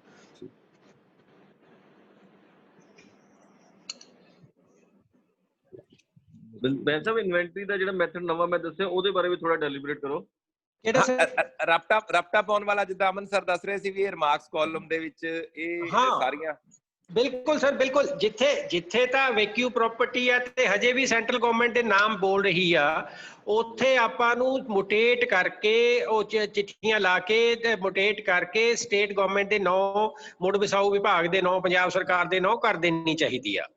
ਤੇ ਜਿਹੜੀਆਂ ਹੈਗੀਆਂ ਬਾਕੀ ਜ਼ਮੀਨਾਂ, ਪੰਜਾਬ ਸਰਕਾਰ ਦੌਲਤਮਦਾਰ, ਸਟੇਟ ਗਵਰਨਮੈਂਟ ਸਰਕਾਰ ਦੌਲਤਮਦਾਰ, ਕਿਸੇ ਵੀ ਨਾਂ ਬੋਲਦੀ ਹੈ ਤੇ ਹੈ ਉਹ ਨਜ਼ੂਲ ਜਾਂ ਸਰਪਲਸ ਲੈਂਡ, ਉਹਦੇ ਬਾਰੇ ਆਪਾਂ ਨੂੰ ਰਿਮਾਰਕਸ ਕਾਲਮ 'ਚ ਐਂਟਰੀ ਉਹਦੀ ਪਾ ਕੇ ਵੀ ਇਹ ਨਜ਼ੂਲ ਲੈਂਡ ਹੈ, ਇਹ ਸਰਪਲਸ ਜ਼ਮੀਨ ਹੈ, ਇਹ ਮਤਲਬ ਆਊਟ ਆਫ ਸੀਲਿੰਗ ਐਕਟ ਇਹ ਸਰਪਲਸ ਡਿਕਲੇਅਰ ਹੋਈ ਹੈ। ਤੇ ਉਹ ਮਤਲਬ ਆਪਾਂ ਨੂੰ ਉਹਦਾ ਮਤਲਬ ਜੇ ਰਾਜੇ ਮਹਾਰਾਜਿਆਂ ਵਾਲੀ ਹੈਗੀ ਆ ਤਾਂ ਇਹ ਮਹਾਰਾਜਾ ਪਟਿਆਲਾ ਦੇ ਸਟੇਟ ਵੱਲੋਂ ਛੱਡੀ ਹੋਈ ਜੋ ਵੀ ਆਪਾਂ ਮਤਲਬ ਉਹਦੀ ਐਂਟਰੀ ਆਪਾਂ ਨੂੰ ਰਿਮਾਰਕਸ ਕਾਲਮ 'ਚ ਪਾ ਸਕਦੇ ਹਾਂ ਆਪਾਂ। ਉਹਦੇ ਨਾਲ ਆਪਾਂ ਨੂੰ ਕਲੈਰੀਫਾਈ ਹੋ ਜਾਂਦਾ, ਮੁੜ ਕੇ ਹਰੇਕ ਵਾਰੀ ਉਹ ਜ਼ਮੀਨ ਦੀ ਓਰੀਜਨ ਨਹੀਂ ਦੇਖਣੀ ਪਿਆ ਕਰੂਗੀ ਆਪਾਂ ਨੂੰ। ਜਦੋਂ ਆਪਣੇ ਜਾਂ ਕਿਸੇ ਕੋਰਟ 'ਚ ਆਪਣੀ ਫਰਦ ਲੱਗਦੀ ਹੈ ਤਾਂ ਉੱਥੋਂ ਬਿਲਕੁਲ ਕਲੈਰੀਫਾਈ ਹੋ ਜਾਇਆ ਕਰੂਗਾ ਵੀ ਇਹ ਜ਼ਮੀਨ ਕਿੱਥੋਂ, ਕੀ ਓਰੀਜਨ ਹੈ ਇਹਦੀ ਤੇ ਕਿਸ ਟਾਈਪ ਦੀ ਜ਼ਮੀਨ ਹੈ। ਬਿਲਕੁਲ ਠੀਕ ਸਰ, ਬਿਲਕੁਲ ਠੀਕ। ਸਭ ਇਹਦੇ 'ਚ ਪਤਾ ਕੀ ਹੁਣ ਬੜਾ ਸਿੰਪਲ ਜਿਹਾ ਮੈਥਡ ਇੱਕ ਹੈਗਾ, ਤੇ ਤੁਸੀਂ ਕਹਿ ਲਓ ਕਿ ਵੀ ਬਲੈਸਿੰਗ ਇਨ ਡਿਸਗਾਈਜ਼ ਕਹਿ ਲਓ ਕਿ ਹੁਣ ਪਟਵਾਰੀਆਂ ਦੀ ਗਿਣਤੀ ਬਹੁਤ ਘੱਟ ਹੈ। ਹਾਂਜੀ, ਘੱਟ ਹੈ ਸਰ ਨਾ, ਤਾਂ ਮੈਂ ਇਹਨੂੰ ਬਲੈਸਿੰਗ ਕਿਸ ਤਰ੍ਹਾਂ ਕਹਿ ਰਿਹਾ ਕਿ ਵੀ ਆਪਾਂ ਨੂੰ ਘੱਟ ਮਾਈਂਡਸ ਨੂੰ ਕੰਟਰੋਲ ਕਰਨਾ ਪੈ ਰਿਹਾ, ਘੱਟ ਬੰਦਿਆਂ ਨੂੰ ਗੱਲ ਸਮਝਾਉਣੀ ਪਏਗੀ। ਠੀਕ ਹੈ, ਜੇ ਮੈਂ ਕਹਾਂ ਇੱਕ CRO ਕੋਲ ਔਨ ਦੀ ਐਵਰੇਜ ਜੋ ਮੈਂ ਦੇਖ ਰਿਹਾ ਹਾਲਾਤ ਵੀ 10-12 ਹੀ ਪਟਵਾਰੀ ਹੈਗੇ ਆ ਤੇ 15 ਹਨਾ। ਤੇ ਸਰ ਇਹ ਤਾਂ ਮੈਕਸਿਮਮ ਹੈ, ਸਰ ਇਹ ਤਾਂ ਮੈਕਸਿਮਮ ਆ, ਕਈਆਂ ਕੋਲ 5-5 6-6 ਵੀ ਹੈ, ਮੇਰੇ ਕੋਲ ਇਸ ਟਾਈਮ 4 ਹੀ ਨੇ ਪੂਰੀ ਤਸਵੀਰ। ਜੇ ਆਪਣੇ 4-5 ਪਟਵਾਰੀ ਹੈਗੇ ਆ ਨਾ ਤਾਂ ਆਪਾਂ ਉਹਨੂੰ ਇਕੱਲੇ ਨੂੰ ਬਿਠਾ ਕੇ ਘੰਟੇ ਦੀ ਜੋ ਅੱਜ ਡਿਸਕਸ਼ਨ ਹੈ ਉਹਨੂੰ ਸਮਝਾ ਸਕਦੇ ਆ over a period of 10 days 20 days 1 month। ਬਿਲਕੁਲ, ਇਹਨੂੰ ਫੋਲੋ ਕਰਨਾ ਵੀ ਈਜ਼ੀ ਹੈ। ਜੇ ਤੁਸੀਂ ਪੂਰੀ ਤਹਿਸੀਲ ਦੀ ਮੀਟਿੰਗ ਕਰਦੇ ਕੁਝ ਕਰਦੇ ਹੋ ਤਾਂ ਉਹਦੇ ਚ ਯੂਨੀਅਨ ਬਾਜੀ ਹੋ ਜਾਂਦੀ ਹੈ। ਹਾਂਜੀ ਸਰ, ਜੇ ਤੁਸੀਂ ਇੱਕ ਪਟਵਾਰੀ ਨੂੰ ਬੁਲਾਓਗੇ, ਉਹਨੂੰ ਕੌਨਫੀਡੈਂਸ ਲੈ ਕੇ ਉਹਦੇ ਨਾਲ ਗੱਲ ਕਰੋਗੇ ਵੀ ਆਹ ਮਸਲੇ ਹੈਗੇ ਯਾਰ, ਇਹ ਏਦਾਂ ਕਰ ਰਹੇ ਆ, ਤੂੰ ਤੇਰੇ ਕੋਲ 15 ਪਿੰਡ ਹੈ 20 ਪਿੰਡ ਹੈ, ਤੇ ਨੈਕਸਟ ਵੀਕ ਆਪਾਂ ਮਿਲਾਂਗੇ, ਤੂੰ ਪਿੰਡ ਚੱਕ ਲੈ ਤੇ ਮੈਂ ਤੇਰੇ ਨਾਲ ਬੈਠ ਕੇ ਦੇਖਾਂਗਾ ਯਾਰ ਤੇਰੀ ਗਵਰਨਮੈਂਟ ਲੈਂਡ ਕਿੱਦਾਂ ਦੀਆਂ ਹੈਗੀਆਂ। ਬਿਲਕੁਲ, ਜਦੋਂ ਜਾਓਗੇ ਤੇ ਫਿਰ ਆ ਯਾਰ ਇਹਨੂੰ ਆ ਚੈੱਕ ਕਰ ਲੈ, ਇਹ ਦੇਖ ਤੂੰ ਸੈਂਟਰਲ ਗਵਰਨਮੈਂਟ ਕਿੱਦਾਂ ਹੈਗੀ ਹੈ। ਜੋ ਆਪਾਂ ਇੱਕ ਪਿੰਡ ਦਾ ਕਰਾਂਗੇ ਨਾ ਉਹ ਰੈਜ਼ਿਸਟੈਂਸ ਦਾ ਮੈਂ ਕਹਿੰਦਾ ਉਹ ਲਾਈਕ ਕਰਨਾ ਸ਼ੁਰੂ ਕਰ ਦੇਗਾ, ਉਹਨੂੰ ਮਜ਼ਾ ਆਏਗਾ ਯਾਰ ਇਹ ਠੀਕ ਹੈ ਵੀ ਮੇਰੀ ਬੇਸਿਕ ਡਿਊਟੀ ਹੈ। ਸੋ ਇਸ ਤਰ੍ਹਾਂ easily over a period of we want to take ਵੀ ਆਪਾਂ ਮਹੀਨੇ ਚ ਕਰਨਾ ਹੈ, 2 ਮਹੀਨੇ ਚ ਕਰਨਾ ਹੈ, 6 ਮਹੀਨੇ ਚ ਹੋ ਜਾਏ, 9 ਮਹੀਨੇ ਹੋ ਜਾਵੇ, ਲੇਕਿਨ it would be a good legacy. Sir ਠੀਕ ਹੈ ਸਰ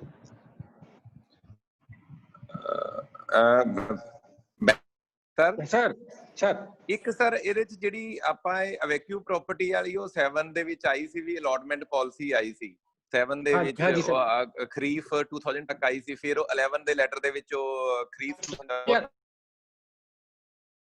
ਹੋ ਗਈ ਸੀ ਤੇ ਬਾਅਦ ਦੇ ਵਿੱਚ ਉਹ ਜਗਪਾਲ ਸਿੰਘ ਵਾਲੇ ਕੇਸ ਦੇ ਵਿੱਚ ਆਨਰੇਬਲ ਸੁਪਰੀਮ ਕੋਰਟ ਵੱਲੋਂ ਕੁਐਸ਼ ਕਰ ਦਿੱਤੀ ਗਈ ਸੀ। ਹਾਂਜੀ ਉਸ ਸਰ। ਤੋਂ ਬਾਅਦ ਫਿਰ ਅਮੈਂਡਮੈਂਟ ਐਕਟ ਚ ਅਮੈਂਡਮੈਂਟ ਹੋ ਗਈ ਸੀ। ਉਹ ਹੁਣ ਰੀਸੈਂਟ ਉਹਦਾ ਸਟੇਟਸ ਕੀ ਹੈ? ਉਹ ਜਿਹੜਾ ਲਾਸਟ ਐਕਟ ਚ ਅਮੈਂਡਮੈਂਟ ਹੈ ਉਹ ਸੁਪਰੀਮ ਕੋਰਟ ਵਾਲੀ ਜਗਪਾਲ ਸਿੰਘ ਕੇਸ ਦੇ ਵਿੱਚ ਜਿਹੜੀ ਕੀਤੀ ਗਈ ਸੀ ਉਹ ਸਾਰੀ ਕਵਰ ਹੋ ਗਈ ਉਹਦੇ ਵਿੱਚ, ਤੇ ਹੁਣ ਉਹਦੀ ਅਲਾਟਮੈਂਟ ਦਾ ਹੁਣ ਉਹਦਾ ਰੀਸੈਂਟ ਕੀ ਲੇਟੈਸਟ ਕੀ ਸਟੇਟਸ ਹੈ ਸਰ? ਉਹਦੇ ਚ ਅਲਾਟਮੈਂਟਸ ਹੋ ਸਕਦੀਆਂ ਜਾਂ ਕਿਵੇਂ ਹੈ ਸਰ? ਉਹ ਪਲੀਜ਼। ਨਹੀਂ ਸਰ, ਅਲਾਟਮੈਂਟਸ ਤਾਂ ਉਹ ਜਿਹੜੀ ਅਲਾਟਮੈਂਟ ਲਈ ਅਪਲਾਈ ਜਿਹੜੀ 2007 ਵਾਲੀ ਪਾਲਿਸੀ ਸੈਕਸ਼ਨ 4C ਚ ਪੈਕੇਜ ਡੀਲ ਪ੍ਰਾਪਰਟੀ ਐਕਟ ਦੇ ਸੈਕਸ਼ਨ 4C ਚ ਪਾਲਿਸੀ ਫਰੇਮ ਕੀਤੀ ਸੀ ਗਵਰਨਮੈਂਟ ਆਫ ਪੰਜਾਬ ਨੇ 2007 ਚ। ਉਹਦੇ ਚ 2007 ਚ ਜਿਹੜੀਆਂ ਮੇਨ 2 ਕੰਡੀਸ਼ਨ ਸੀਗੀਆਂ, ਇੱਕ ਤਾਂ ਸੀ ਵੀ ਪਿਛਲੇ 10 ਸਾਲ ਦਾ ਬੰਦੇ ਦਾ ਕਬਜ਼ਾ ਸ਼ੋ ਹੁੰਦਾ ਹੋਵੇ ਜੀ ਸਰ, ਮਤਲਬ ਗਿਰਦਾਵਰੀਆਂ ਉਹਦੇ ਨਾਲ ਹੋਣ, ਤੇ ਦੂਸਰਾ ਉਹਦੇ ਕੋਲੇ 10 ਏਕੜ ਟੋਟਲ ਜ਼ਮੀਨ ਜਿੰਨੀ ਉਹਦੀ ਸਾਰੀ ਆਪਣੀ ਜ਼ਮੀਨ ਪਾ ਕੇ, ਤੇ ਜਿਹੜਾ ਮਤਲਬ ਇਹ ਜ਼ਮੀਨ ਪਾ ਕੇ 10 ਏਕੜ ਬਣਦੀ ਤੋਂ ਘੱਟ ਹੋਵੇ ਜਾਂ 10 ਤੋਂ ਵੱਧ ਨਾ ਹੋਵੇ ਜੀ ਸਰ। ਤੇ ਤੀਸਰਾ ਉਹ 2 ਸਾਲ ਦਾ ਰੈਂਟ ਭਰਨ ਨੂੰ ਤਿਆਰ ਹੋਵੇ। ਠੀਕ ਸਰ। ਤੇ ਜੇ ਇਹ ਸਾਰੀਆਂ ਕੰਡੀਸ਼ਨਾਂ ਫੁੱਲਫਿਲ ਕਰਦਾ ਤਾਂ ਬੰਦਾ 2007 ਦੀ ਪਾਲਿਸੀ ਦੇ ਅਗੇਂਸਟ ਉਹ 31 ਅਕਤੂਬਰ ਤੋਂ ਸ਼ੁਰੂ ਹੋ ਕੇ 2008 ਤੱਕ ਜਾਂ ਮਾਰਚ ਤੱਕ ਸੀਗੀ ਉਹਦੀ ਵੈਲਿਡਿਟੀ ਐਪਲੀਕੇਸ਼ਨਸ ਦੇਣ ਦੀ ਜੀ। ਉਹ ਲੋਕਾਂ ਨੇ ਦੇਤੀਆਂ, ਉਹ ਕੇਸ ਚੱਲ ਪਏ। ਉਦੋਂ ਬਾਅਦ ਫਿਰ ਰੌਲਾ ਪੈ ਗਿਆ ਵੀ ਇਹ ਕਈ ਬੰਦੇ ਅਪਲਾਈ ਨਹੀਂ ਕਰ ਸਕੇ। ਉਦੋਂ ਸਰਕਾਰ ਨਵੀਂ ਬਣੀ ਸੀ ਅਕਾਲੀ ਦਲ ਦੀ, ਉਹ ਰੌਲਾ ਪੈ ਗਿਆ ਵੀ ਇਹ ਪਿੰਡਾਂ 'ਚ ਰਹਿ ਗਏ ਜੀ, ਲੋਕਾਂ ਨੂੰ ਪਤਾ ਹੀ ਨਹੀਂ ਲੱਗਿਆ ਜੀ, ਮਤਲਬ ਅਪਲਾਈ ਨਹੀਂ ਕਰ ਸਕੇ ਬੰਦੇ।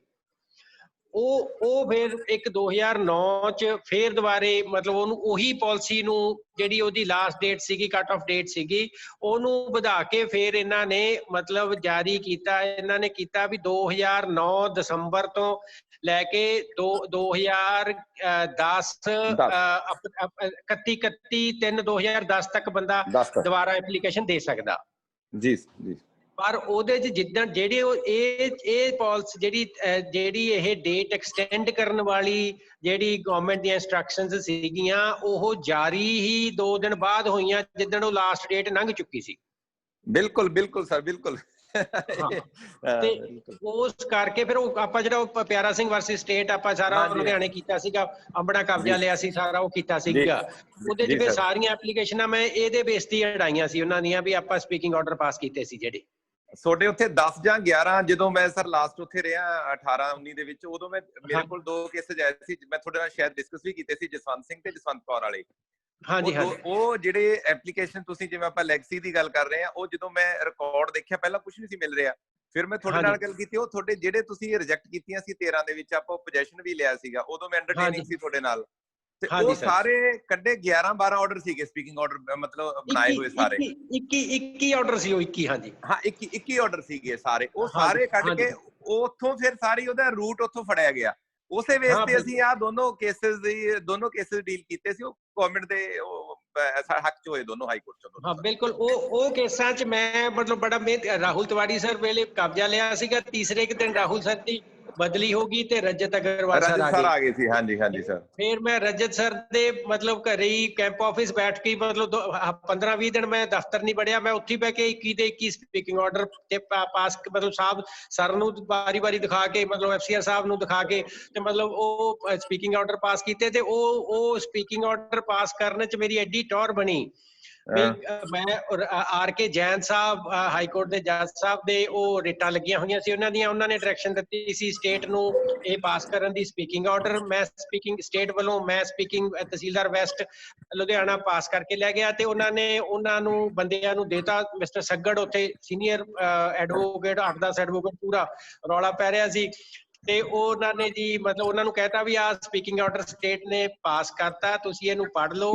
If aggrieved you can again come into writ petition, I allow you. ਤੇ ਨਾਲ ਦੀ ਨਾਲ ਉਹਨਾਂ ਨੂੰ ਕਹਿਤਾ ਵੀ ਮੈਂ ਇਹ ਸਪੀਕਿੰਗ ਆਰਡਰ ਪੜ੍ਹ ਲਿਆ, ਤੇ ਜੇ I can very well see written on the wall ਵੀ ਜੇ ਤੁਸੀਂ ਦੁਬਾਰਾ ਰਿਟਾਂ ਚਾਹੋਗੇ ਤਾਂ ਮੈਂ ਤੁਹਾਡੀਆਂ ਡਿਸਮਿਸ ਕਰੂੰਗਾ। ਤੇ ਉਹਨਾਂ ਨੇ ਫਿਰ ਰਿਟਾਂ ਪਾਈਆਂ, ਤੇ ਮੈਨੂੰ ਫਿਰ ਜੱਜ ਸਾਹਿਬ ਨੇ ਬੁਲਾ ਲਿਆ ਰਿਟਾਇਰਿੰਗ ਰੂਮ ਚ, ਤੇ ਮੇਰੇ ਵਾਲੇ ਸਪੀਕਿੰਗ ਆਰਡਰ ਤੇ ਮੈਨੂੰ ਕਹਿੰਦੇ ਹੋਰ ਮਟੀਰੀਅਲ ਸਾਰਾ ਮਤਲਬ ਉਹਨਾਂ ਨੇ ਆਪਣੀ ਜੱਜਮੈਂਟ ਹੀ ਮੇਰਾ ਸਪੀਕਿੰਗ ਆਰਡਰ ਬਣਾ ਲਿਆ ਸੀ ਸਾਰਾ। ਉਹ ਜੇ ਮੈਂ ਗਰੁੱਪ ਚ ਵੀ ਪਾ ਦੂੰਗਾ ਜੇ ਮਤਲਬ ਚਾਹੋਗੇ ਤਾਂ। ਪਾ ਦਿਓ ਸਰ, ਪਾ ਦਿਓ। ਠੀਕ ਹੈ ਸਰ। ਬੈਂਸ ਸਾਹਿਬ ਸਰ ਤੁਹਾਡੀ ਓਰੀਜਨਲ ਕੁਐਰੀ ਤਾਂ ਜੀਤਪਾਲ ਦੀ ਤੁਸੀਂ ਘੁਮਾ ਗਏ ਆਪਣੇ ਗੱਲਾਂ 'ਚ। ਜਿਹੜਾ ਹੁਣ ਉਹ 2007 ਵਾਲੀ ਪਾਲਿਸੀ ਸੀ, ਉਹ ਜਗੀਰ ਸਿੰਘ ਜਿਹੜਾ ਰੋਡ ਜਗੀਰ ਵਾਲਾ, ਮਤਲਬ ਜਿਹੜਾ ਵੀ ਰੋਡ ਜਗੀਰ ਵਾਲੇ ਕੇਸ ਦੇ ਵਿੱਚ ਇਨਵੈਲਿਡ ਕਰਤੀ ਸੀ ਸੁਪਰੀਮ ਕੋਰਟ ਨੇ।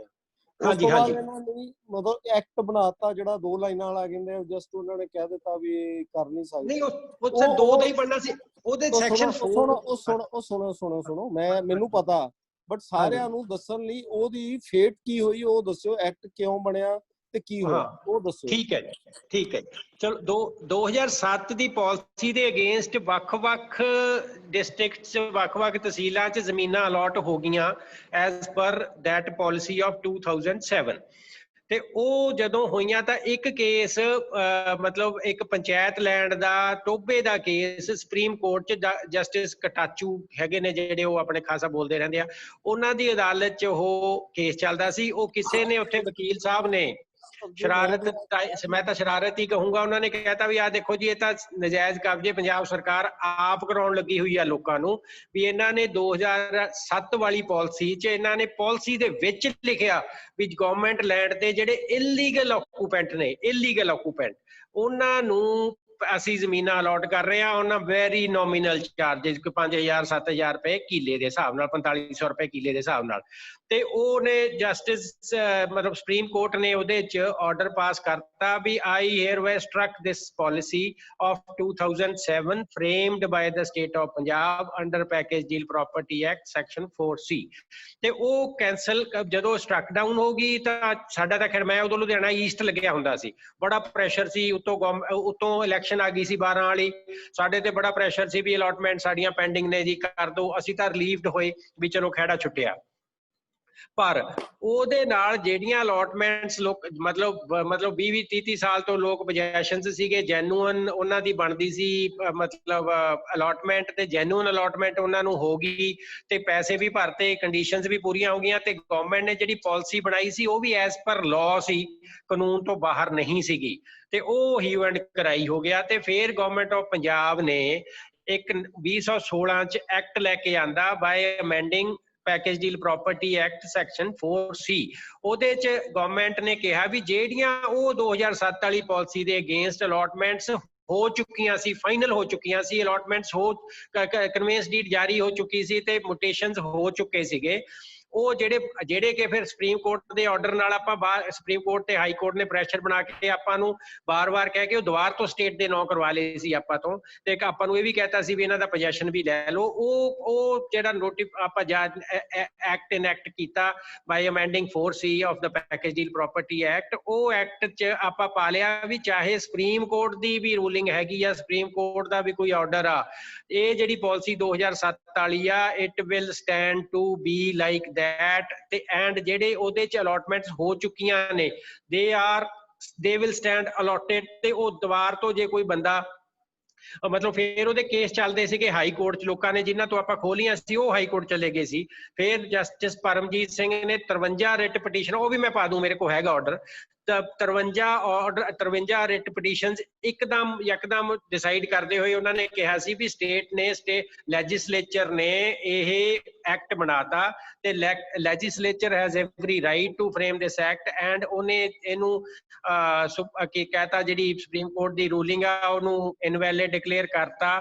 ਤੇ ਇਸ ਲਈ ਇਹ ਜਿਹੜੇ ਬੰਦਿਆਂ ਨੂੰ ਹੁਣ ਅਲਾਟਮੈਂਟਸ ਨਹੀਂ ਮਤਲਬ ਹੋਈਆਂ ਸੀ ਤੇ ਉਹਨਾਂ ਦੇ ਇੰਤਕਾਲ ਹੋ ਗਏ ਸੀ ਤੇ ਵਾਪਸ ਸਰਕਾਰ ਨੇ ਉਹਨਾਂ ਤੋਂ ਖੋਲੀ ਹੈ, ਤਾਂ ਉਹਨੂੰ ਵਾਪਸ ਬੰਦੇ ਜਾ ਕੇ ਐਪਲੀਕੇਸ਼ਨ ਦੇਣਗੇ ਤਹਿਸੀਲਦਾਰ ਸੇਲਜ਼ ਦੇ, ਤੇ ਉਹਨੂੰ ਦੁਬਾਰੇ ਸੁਣ ਕੇ ਉਹਨਾਂ ਨੂੰ ਉਹੀ ਪੋਜੀਸ਼ਨ ਬਹਾਲ ਕਰ ਦਿੱਤੀ ਜਾਊਗੀ। ਸਰ ਇੱਕ ਕੁਐਰੀ ਇਹਦੇ ਰਿਗਾਰਡਿੰਗ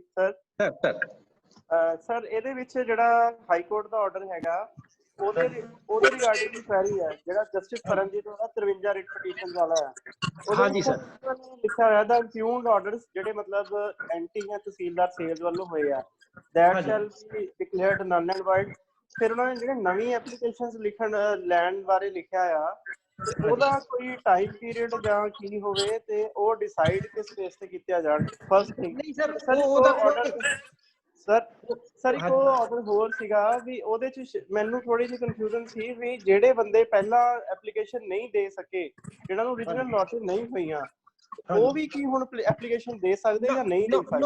ਨੋ ਉਹਨਾਂ ਨੇ ਜਿਹੜਾ ਆਪਾਂ ਐਕਟ ਵੀ ਲੈ ਕੇ ਆਏ, ਚਾਹੇ ਸੁਪਰੀਮ ਕੋਰਟ ਨੇ ਸਟਰਕ ਡਾਊਨ ਕੀਤਾ ਆਪਣੀ ਪਾਲਿਸੀ, ਚਾਹੇ ਉਹ ਸਰਦਾਰ ਪਰਮਜੀਤ ਸਿੰਘ ਉਹਨਾਂ ਦੀ ਕੋਰਟ ਚੱਲਦਾ ਸੀ, ਉਹ ਦੈਟ ਆਲ ਕੇਸਿਸ ਵਰ ਰਿਲੇਟਿੰਗ ਟੂ 2007 ਪਾਲਿਸੀ। ਤੇ 2007 ਪਾਲਿਸੀ ਦੀ ਜਿਹੜੀ ਲਾਸਟ ਡੇਟ ਸੀਗੀ ਟੂ ਅਪਲਾਈ ਫॉर, ਉਹ ਨਿਕਲ ਚੁੱਕੀ, ਖਤਮ ਹੋ ਚੁੱਕੀ ਸੀ। ਹੁਣ ਨਵੀਂ ਐਪਲੀਕੇਸ਼ਨ ਕੋਈ ਨਹੀਂ, ਹੁਣ ਤਾਂ ਉਹੀ ਜਿਹੜੀਆਂ ਓਰੀਜਨਲ ਅਲਾਟਮੈਂਟਸ ਹੋ ਚੁੱਕੀਆਂ। ਤੇ ਸਰ ਉਹਨਾਂ ਨੂੰ ਹੁਣ ਜਿਹੜਾ ਨੇ ਹਾਲੇ ਤੱਕ ਵੀ ਐਪਲੀਕੇਸ਼ਨ ਨਹੀਂ ਦਿੱਤੀ ਹੋਈ, ਤੇ ਉਹ ਹੁਣ ਕੈਂਸਲ ਹੀ ਰਹਿਣਗੇ? ਉਹ they will stand cancel. They will stand, they will remain cancel, ਹੈ ਨਾ? ਹਾਂਜੀ ਸਰ ਜਿਹੜੇ ਆਰਡਰਸ ਦੇ ਨਾਲ ਕੈਂਸਲ ਹੋਈ ਸੀ, ਕਿਉਂਕਿ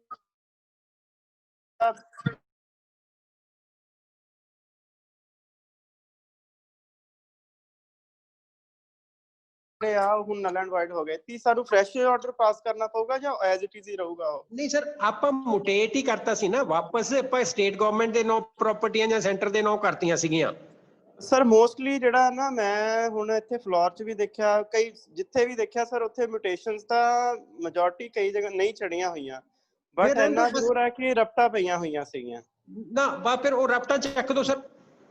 ਓਕੇ ਠੀਕ ਹੈ। ਜੇ ਕੋਈ ਰਿਪਰੈਜ਼ੈਂਟ, ਜੇ ਕੋਈ ਆਪਾਂ ਨੂੰ ਐਕਟ ਲਾ ਕੇ ਤੇ ਹਾਈ ਕੋਰਟ ਵਾਲੀ ਸਾਈਟੇਸ਼ਨ ਲਾ ਕੇ ਰਿਪਰੈਜ਼ੈਂਟ ਕਰਦਾ, ਤਾਂ ਉਹ ਬਸ ਉਹਦਾ ਤੇ ਉਹ ਆਪਾਂ ਚੱਕ ਦਈਏ ਸਰ ਉਹਨਾਂ ਦਾ। ਉਹੀ ਸੀ ਸਰ, ਜਿਨ੍ਹਾਂ ਨੇ ਨਹੀਂ ਕੀਤਾ, ਜਿਨ੍ਹਾਂ ਨੇ, ਕਿਉਂਕਿ ਆਪਾਂ ਇੱਕ ਆਰਡਰ ਪਾਸ ਕਰਕੇ ਉਹ ਕੈਂਸਲ ਕਰਤਾ ਸੀਗਾ, ਤੇ ਹਾਈ ਕੋਰਟ ਨੇ ਇੱਕ ਆਪਣੇ ਆਰਡਰ ਦੇ ਵਿੱਚ ਇਹ ਲਿਖ ਦਿੱਤਾ ਆ ਕਿ ਉਹ ਸਾਰੇ ਇੰਪਿਊਨਡ ਆਰਡਰ ਜਿਹੜੇ ਆ ਉਹ ਕੈਂਸਲ ਹੋ ਗਏ।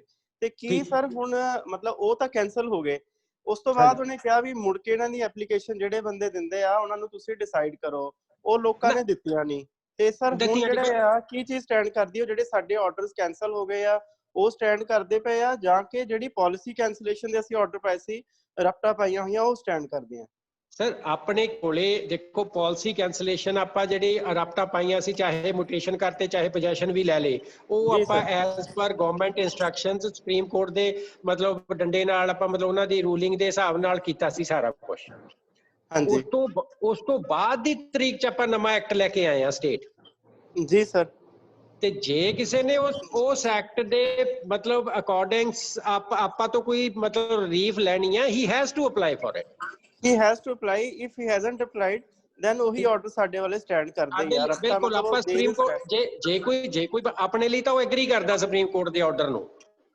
ਸਰ ਐਕਚੁਅਲੀ ਮੈਂ ਤਾਂ ਪੁੱਛਦਾ ਪਿਆ ਕਿਉਂਕਿ ਹੁਣ ਜਿਹਦਾ ਜਮਾਬੰਦੀਆਂ ਨਵੀਆਂ ਬਣਦੀਆਂ, ਉਹਦੇ ਵਿੱਚ ਇਹ ਚੀਜ਼ ਇਨਕੋਰਪੋਰੇਟ ਕਰਨੀ ਪੈਣੀ ਸਾਨੂੰ ਕਿ ਹਾਂ ਵੀ ਉਹ ਬੰਦਾ ਅਲੋਟੀ ਹੈਗਾ, ਜਾਂ ਉਹ ਜਿਹੜੀਆਂ ਰਪਟਾਂ ਜਾਂ ਜਿਹੜੇ ਸਾਡੇ ਆਰਡਰਸ ਆ ਉਹਦੇ ਬੇਸ ਤੇ ਅਸੀਂ ਮੁੜ ਕੇ ਜਿਹੜੀ ਆ ਮੁੜ ਵਸਾਓ ਵਿਭਾਗ ਨੂੰ ਉੱਥੇ ਕਾਇਮ ਕਰਨਾ ਹੈਗਾ।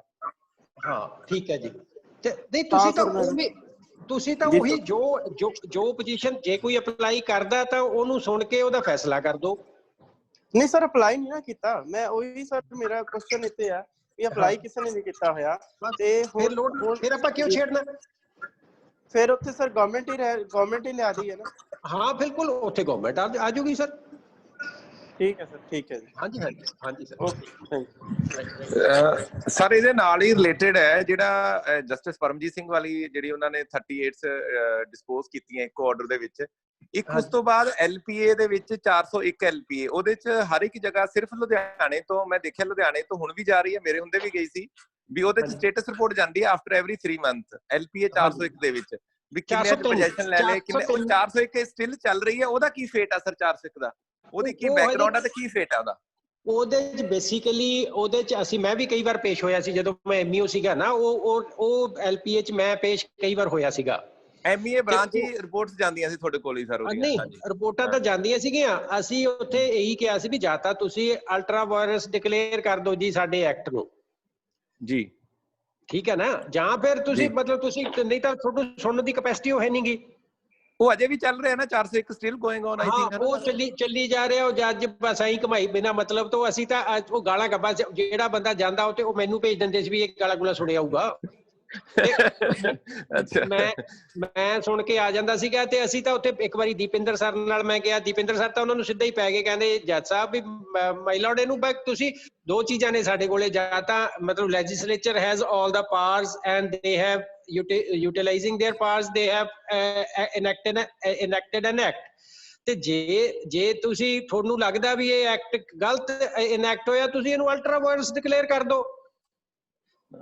ਚਾਹੇ ਰਿਵਿਊ ਚ ਕਰ ਲਓ, ਜੁਡੀਸ਼ੀਅਲ ਰਿਵਿਊ ਜਾਂ ਵੈਸੇ ਕਰ ਦਿਓ, ਇਦਾਂ ਨਲ ਐਂਡ ਵਰਡ ਡਿਕਲੇਅਰ ਹੋ ਜਾਏ, ਬਟ ਇੱਕ ਚੀਜ਼ ਹੋ ਜਾਏ ਦੋਨਾਂ ਚੋਂ ਸਟਿਲ ਗੋਇੰਗ ਔਨ ਹੈ। ਸਾਨੂੰ ਤੁਸੀਂ ਐਵੇਂ ਬੁਲਾ ਕੇ ਇੱਥੇ ਦਬਕੇ ਨਾ ਮਾਰੋ ਨਾ। ਸਾਨੂੰ ਤਾਂ ਸਟੇਟ ਮਤਲਬ ਲੈਜਿਸਲੇਚਰ ਸਰ ਮਤਲਬ ਕਾਨੂੰਨ ਬਣ ਗਿਆ, ਅਸੈਂਬਲੀ ਨੇ ਕਾਨੂੰਨ ਬਣਾਤਾ, we are bound to obey it. ਤੇ ਤੁਹਾਡੇ ਵੱਲੋਂ ਕੋਈ ਆਰਡਰ ਆਊਗਾ ਅਸੀਂ ਉਹ ਵੀ we are bound to obey. ਸਾਨੂੰ ਕਰੋ ਤਾਂ ਅਸੀਂ ਆਰਡਰ ਪਾਸ, ਉਹ ਤੋਂ ਫਿਰ ਡਰ ਜਾਂਦੇ ਆ ਸਰ। ਹੁਣ ਇਸੇ ਨਾਲ ਹੀ ਰਿਲੇਟਡ ਮੇਰੀ ਕੁਆਰੀ ਹੈ, ਇਹਦੇ ਦੋਨਾਂ ਗੱਲਾਂ ਚੋਂ ਨਿਕਲ ਕੇ, ਜਿਹੜੀ ਪਹਿਲਾਂ ਤਪਨ ਹੋਰੇ ਪੁੱਛ ਰਹੇ ਸੀਗੇ ਵੀ ਇਹਦੇ ਚ ਜੇ ਕੋਈ ਹੁਣ ਅਪਲਾਈ ਕਰਦਾ ਹੈਗਾ ਤਾਂ ਉਹਦੇ ਚ ਕੀ, ਜਿੱਦਾਂ ਤੁਸੀਂ ਕਿਹਾ ਵੀ ਜੇ ਕੋਈ ਨਹੀਂ ਕਰਦਾ ਫਿਰ ਕਿਉਂ ਛੇੜਨਾ, ਫਿਰ ਗਵਰਨਮੈਂਟ ਰਹਿਣ ਦਿਓ। ਕਿਉਂਕਿ ਹਾਲਾਂਕਿ ਆਪਣੇ ਹੱਥ ਦੇ ਵਿੱਚ ਐਕਟ ਹੈ 2016 ਦਾ ਜਿਹੜਾ ਕਿ ਉਹਨੂੰ ਪਾਲਿਸੀ ਨੂੰ ਸਹੀ ਡਿਕਲੇਅਰ ਕਰਦਾ, ਪਰ ਉਸ ਤੋਂ ਬਾਅਦ ਇੱਕ LPA ਵੀ ਪੈਂਡਿੰਗ ਹੈ ਵੀ ਜੇ ਕੋਈ ਜਿਹਨੇ ਪਹਿਲਾਂ ਅਪਲਾਈ ਕੀਤਾ ਆਪਾਂ ਉਹਨਾਂ ਤੋਂ ਉਦੋਂ ਸੁਪਰੀਮ ਕੋਰਟ ਦੇ ਚੱਕਰ 'ਚ ਸਾਰਾ ਕੁਝ ਵਾਪਸ ਵੀ ਕਰ ਦਿੱਤਾ, ਕਾਗਜ਼ਾਂ ਰਾਤੋਂ ਰਾਤ ਸਾਰਿਆਂ ਨੇ ਕਰ ਦਿੱਤਾ।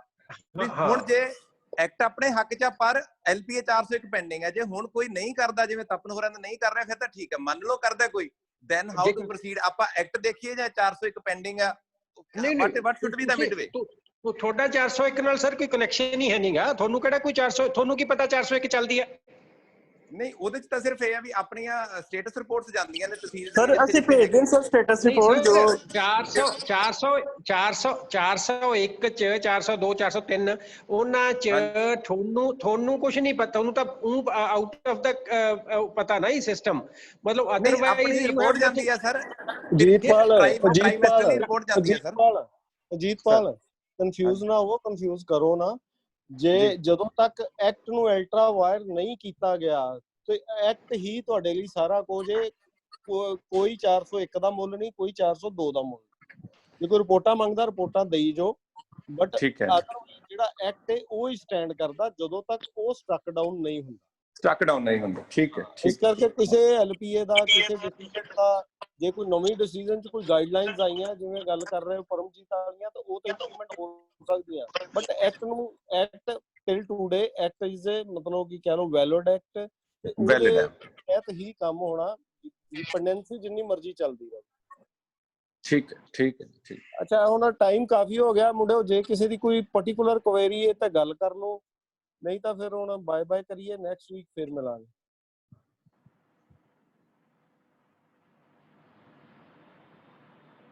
ਕਿੰਨੇ ਪਾਰਟਿਸਪੈਂਟ ਹੈ? ਕਿਸੇ ਦਾ ਕੋਈ ਕੁਐਸਚਨ ਹੈ ਤਾਂ ਪੁੱਛ ਲਓ ਬਈ ਹੁਣ।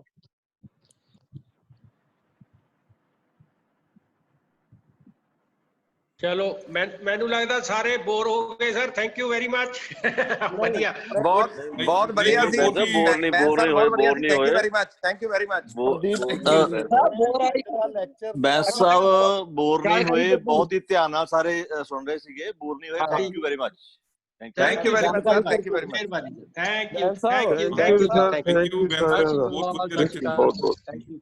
ਬੈਂਸ ਸਾਹਿਬ। ਹਾਂਜੀ ਸਰ। ਮੈਂ ਜਿੰਨੇ ਦਿਨ ਹੋ ਗਿਆ ਹੁਣ ਤਾਂ 7-10 ਕੁ ਲੈਕਚਰ ਲੱਗ ਗਏ ਆ। ਚਲੋ ਬਾਕੀ ਹਰ ਇੱਕ ਦੇ ਵਿੱਚ 70-80-90% ਪਤਾ ਹੁੰਦਾ ਸੀ। ਇਸ ਲੈਕਚਰ ਦੇ ਵਿੱਚ ਮੈਨੂੰ 50% ਪਤਾ ਸੀ, 50% ਅੱਜ ਦੇ ਲੈਕਚਰ ਤੋਂ ਕਲੀਅਰ ਹੋਇਆ।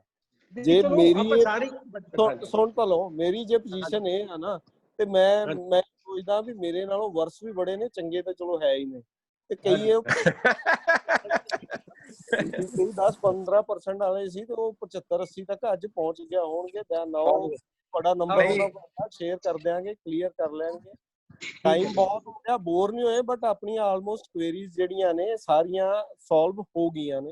ਜਿਹੜੀਆਂ ਮੋਟੀਆਂ ਆਈਡੀਆਜ਼ ਪਾਰਟਿਕੂਲਰ ਕਿਸੇ ਦਾ ਕੇਸ ਆਏਗਾ ਤਾਂ ਉਹ ਗੱਲ ਅੱਗੇ ਤੁਰੇਗੀ, ਅਦਰਵਾਈਜ਼ ਜਿੰਨੇ ਡਾਊਟ ਜਿਹਾ ਸੀ ਉਹ ਕਲੀਅਰ ਹੋ ਗਏ। ਠੀਕ ਹੈ ਸਰ। ਮੈਂ ਤਾਂ ਮਜ਼ਾਕ ਕਰਦਾ ਸੀ। ਇੱਕ ਮੇਰੀ ਕੁਐਰੀ ਰਹਿ ਗਈ ਆ, ਮੈਂ ਪੁੱਛਣੀ ਸੀਗੀ ਕਿ ਜਿਹੜੀਆਂ ਪੰਜਾਬ ਗਵਰਨਮੈਂਟ ਦੀ ਆ ਗਿਰਦਾਵਰੀ ਆ, ਉਹ ਹੁਣ ਆਪਣਾ ਪਹਿਲੇ ਕਹਿੰਦੇ ਤਹਿਸੀਲਦਾਰ ਸਾਹਿਬ ਕੋਲ ਪਾਵਰਾਂ ਹੈਗੀਆਂ, ਜੇ ਸਾਡੇ ਕੋਲ ਕੋਈ ਦਰਖਾਸਤ ਦਿੰਦਾ ਨਾਇਬ ਤਹਿਸੀਲਦਾਰ ਕੋਲ, ਅਸੀਂ ਕੀ ਕਰਨਾ ਵਾ? ਦੇਖੋ, ਗਿਰਦਾਵਰੀ ਦਾ ਸਿਸਟਮ ਹੀ ਹੋਰ ਆ। ਉਹਦੇ ਨਾਲ ਸਰਕਾਰੀ ਜਾਂ ਗੈਰ, ਇਹਦੇ ਚ ਸਰਕਾਰੀ ਜ਼ਮੀਨਾਂ ਜਿਹੜੀਆਂ ਵੈਕਿਊ ਪ੍ਰਾਪਰਟੀਆਂ ਨੇ, ਉਹਦੇ ਲਈ ਇੱਕ ਇੰਸਟਰਕਸ਼ਨਸ ਜਾਰੀ ਹੋਈਆਂ ਨੇ ਵੀ ਇਹ ਤਹਿਸੀਲਦਾਰ ਲੈਵਲ ਤੇ ਹੀ ਸੁਣੀਆਂ ਜਾਣਗੀਆਂ। ਠੀਕ ਆ ਜੀ। ਉਹਦੇ ਲਈ ਸਰ ਤੁਹਾਡੀ ਆਪਣਾ ਉਹ ਅਲੱਗ ਤੋਂ ਤੁਹਾਡੀ ਕੋਰਟ ਆ, ਤੁਸੀਂ ਉਹਨੂੰ ਡਿਸਾਈਡ ਕਰਨਾ, ਤੇ ਜਿੱਥੇ ਸਰਕਾਰ ਦਾ ਪੱਖ ਆ ਉਹ ਵੀ ਸੁਣਨਾ। ਨਹੀਂ, ਹੁਣ ਜਿੱਦਾਂ ਮੋਸਟਲੀ ਲੋਕ ਕਹਿ ਦਿੰਦੇ ਜੀ ਇਹ ਸਬ ਤਹਿਸੀਲ ਚ ਨਾਇਬ ਤਹਿਸੀਲਦਾਰ ਨੇ ਸੁਣਨੀਆਂ ਵਾ, ਸਾਨੂੰ ਇਹ ਪ੍ਰੋਬਲਮ ਆਈ ਆ। ਮੈਨੂੰ ਨਾ ਤੁਸੀਂ ਉਹ ਚਿੱਠੀ ਲਾ ਕੇ ਕਹਿ ਦਿਓ ਵੀ ਮੇਰੇ ਪਰਵਿਊ ਤੋਂ ਬਾਹਰ ਆ, ਤੁਸੀਂ ਤਹਿਸੀਲਦਾਰ ਸਾਹਿਬ ਕੋਲੇ ਇਹਦੀ ਦਰਖਾਸਤ ਦਿਓ ਜੀ। ਤੇ ਉਹ ਡਿਸਾਈਡ ਕਰਨਗੇ ਕਿ ਉਹਨਾਂ ਬਦਲ ਸਕਦੇ ਹੋ ਗਿਰਦਾਵਰੀ ਕਿ ਨਹੀਂ। ਉਹ ਬਦਲਦਾ ਅਗਲਾ ਤਹਿਸੀਲਦਾਰ ਆ ਜੋ ਮਤਲਬ AC second AC assistant collector ਆ, ਜੋ ਮਰਜ਼ੀ ਮਤਲਬ ਜੇ ਉਹਦੇ ਮਨ ਚ ਆਉਂਦਾ ਵੀ ਠੀਕ ਬਦਲਣ ਯੋਗ ਆ ਤਾਂ ਬਦਲ ਦੇਵੇ, ਨਹੀਂ ਉਹ ਜਿਵੇਂ ਉਹ ਮਤਲਬ ਕੇਸ ਟੂ ਕੇਸ ਵੇਰੀ ਕਰਦਾ। ਆਪਾਂ ਸੱਚ ਇੱਕ ਡਿਸੀਜਨ ਨਾ ਇਹਦੇ ਤੇ ਮਤਲਬ ਮੈਂ ਥੋਪੀ ਇੱਕ ਚੀਜ਼ ਆਪਾਂ ਭਾਟੀਆ ਸਾਹਿਬ ਇਦਾਂ ਦੀ ਕੋਈ ਗਾਈਡਲਾਈਨ ਨਹੀਂ ਹੈ ਵੀ ਤਹਿਸੀਲਦਾਰ ਜਾਂ ਨਾਇਬ ਤਹਿਸੀਲਦਾਰ ਮਤਲਬ ਕੋਈ ਵੀ ਗਿਰਦਾਵਰੀ ਨਹੀਂ ਬਦਲ ਸਕਦਾ। ਜਿਹੜੀ ਸਰਕਾਰੀ ਵਾਲੀ ਉਹ ਤਹਿਸੀਲਦਾਰ ਨੇ ਸਰਕਾਰੀ ਪੱਖ ਸੁਣਨਾ, ਸਰਕਾਰੀ ਪੱਖ ਸੁਣਨ ਤੋਂ ਬਾਅਦ ਜੇ ਉਹਨੂੰ ਲੱਗਦਾ ਗਿਰਦਾਵਰੀ ਬਦਲਣ ਦੀ ਚੇਂਜ ਦੀ ਲੋੜ ਹੈ ਤਾਂ ਬਦਲ ਦੇਗਾ। ਠੀਕ ਹੈ, ਨਹੀਂ ਪਤਾ ਕੀ ਗੱਲ ਉਹ ਇੱਕ ਅੰਮ੍ਰਿਤਸਰ ਡਿਸਟ੍ਰਿਕਟ ਦੀ ਅਜਨਾਲੇ ਦੀ ਲੈਟਰ ਦਿਖਾ ਰਹੇ ਸੀ ਮੈਨੂੰ ਪਤਾ ਉਹ ਅਜਨਾਲੇ ਦੀ ਫਿਰਦੀ, ਪਰ ਉਹ ਪਾਰਟਿਕੂਲਰ ਅਜਨਾਲੇ ਤੇ ਪਤਾ ਨਹੀਂ ਕਿਵੇਂ ਲੈਟਰ ਆਈ ਹੋਈ ਹੈ। ਉਹਨੂੰ ਪ੍ਰੈਸੀਡੈਂਟ ਬਣਾ ਕੇ ਉਹ ਪਤਾ ਕਿ ਮੇਰੇ ਨਾਲ ਵਕੀਲ ਨੇ ਬਹਿਸ ਕੀਤੀ ਵੀ ਆਹ ਦੇਖੋ ਜੀ ਆਹ ਅਜਨਾਲੇ ਦੇ ਵਿੱਚ ਲੈਟਰ ਇਸ਼ੂ ਹੋਈ ਹੈ। ਮੈਂ ਥੋੜਾ ਜਿਹਾ ਇਹਨੂੰ ਦੇਖੋ ਵਕੀਲਾਂ ਦਾ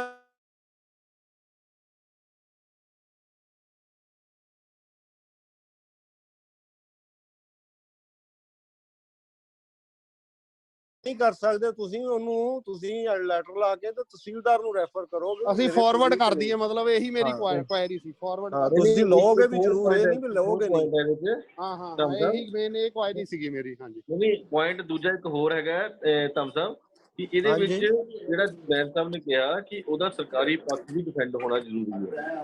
ਜੇ ਸਰਕਾਰੀ ਪੱਖ ਡਿਫੈਂਡ ਕਰਨਾ ਹੈ ਤਾਂ ਉਹ ਨਾਇਬ ਸਾਹਿਬ ਨੇ ਹੀ ਕਰਨਾ ਹੈ।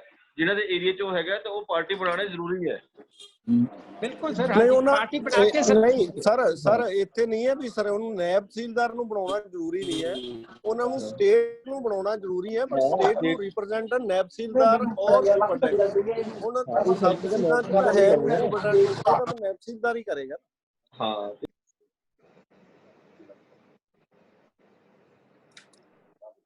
ਚਲੋ ਠੀਕ ਹੈ ਜੀ, ਸਾਰਿਆਂ ਨੂੰ ਬਾਏ ਬਾਏ, ਫਿਰ ਮਿਲਦੇ ਹਾਂ ਨੈਕਸਟ ਵੀਕ। ਸਤਿ ਸ਼੍ਰੀ ਅਕਾਲ ਜੀ ਸਾਰਿਆਂ ਨੂੰ।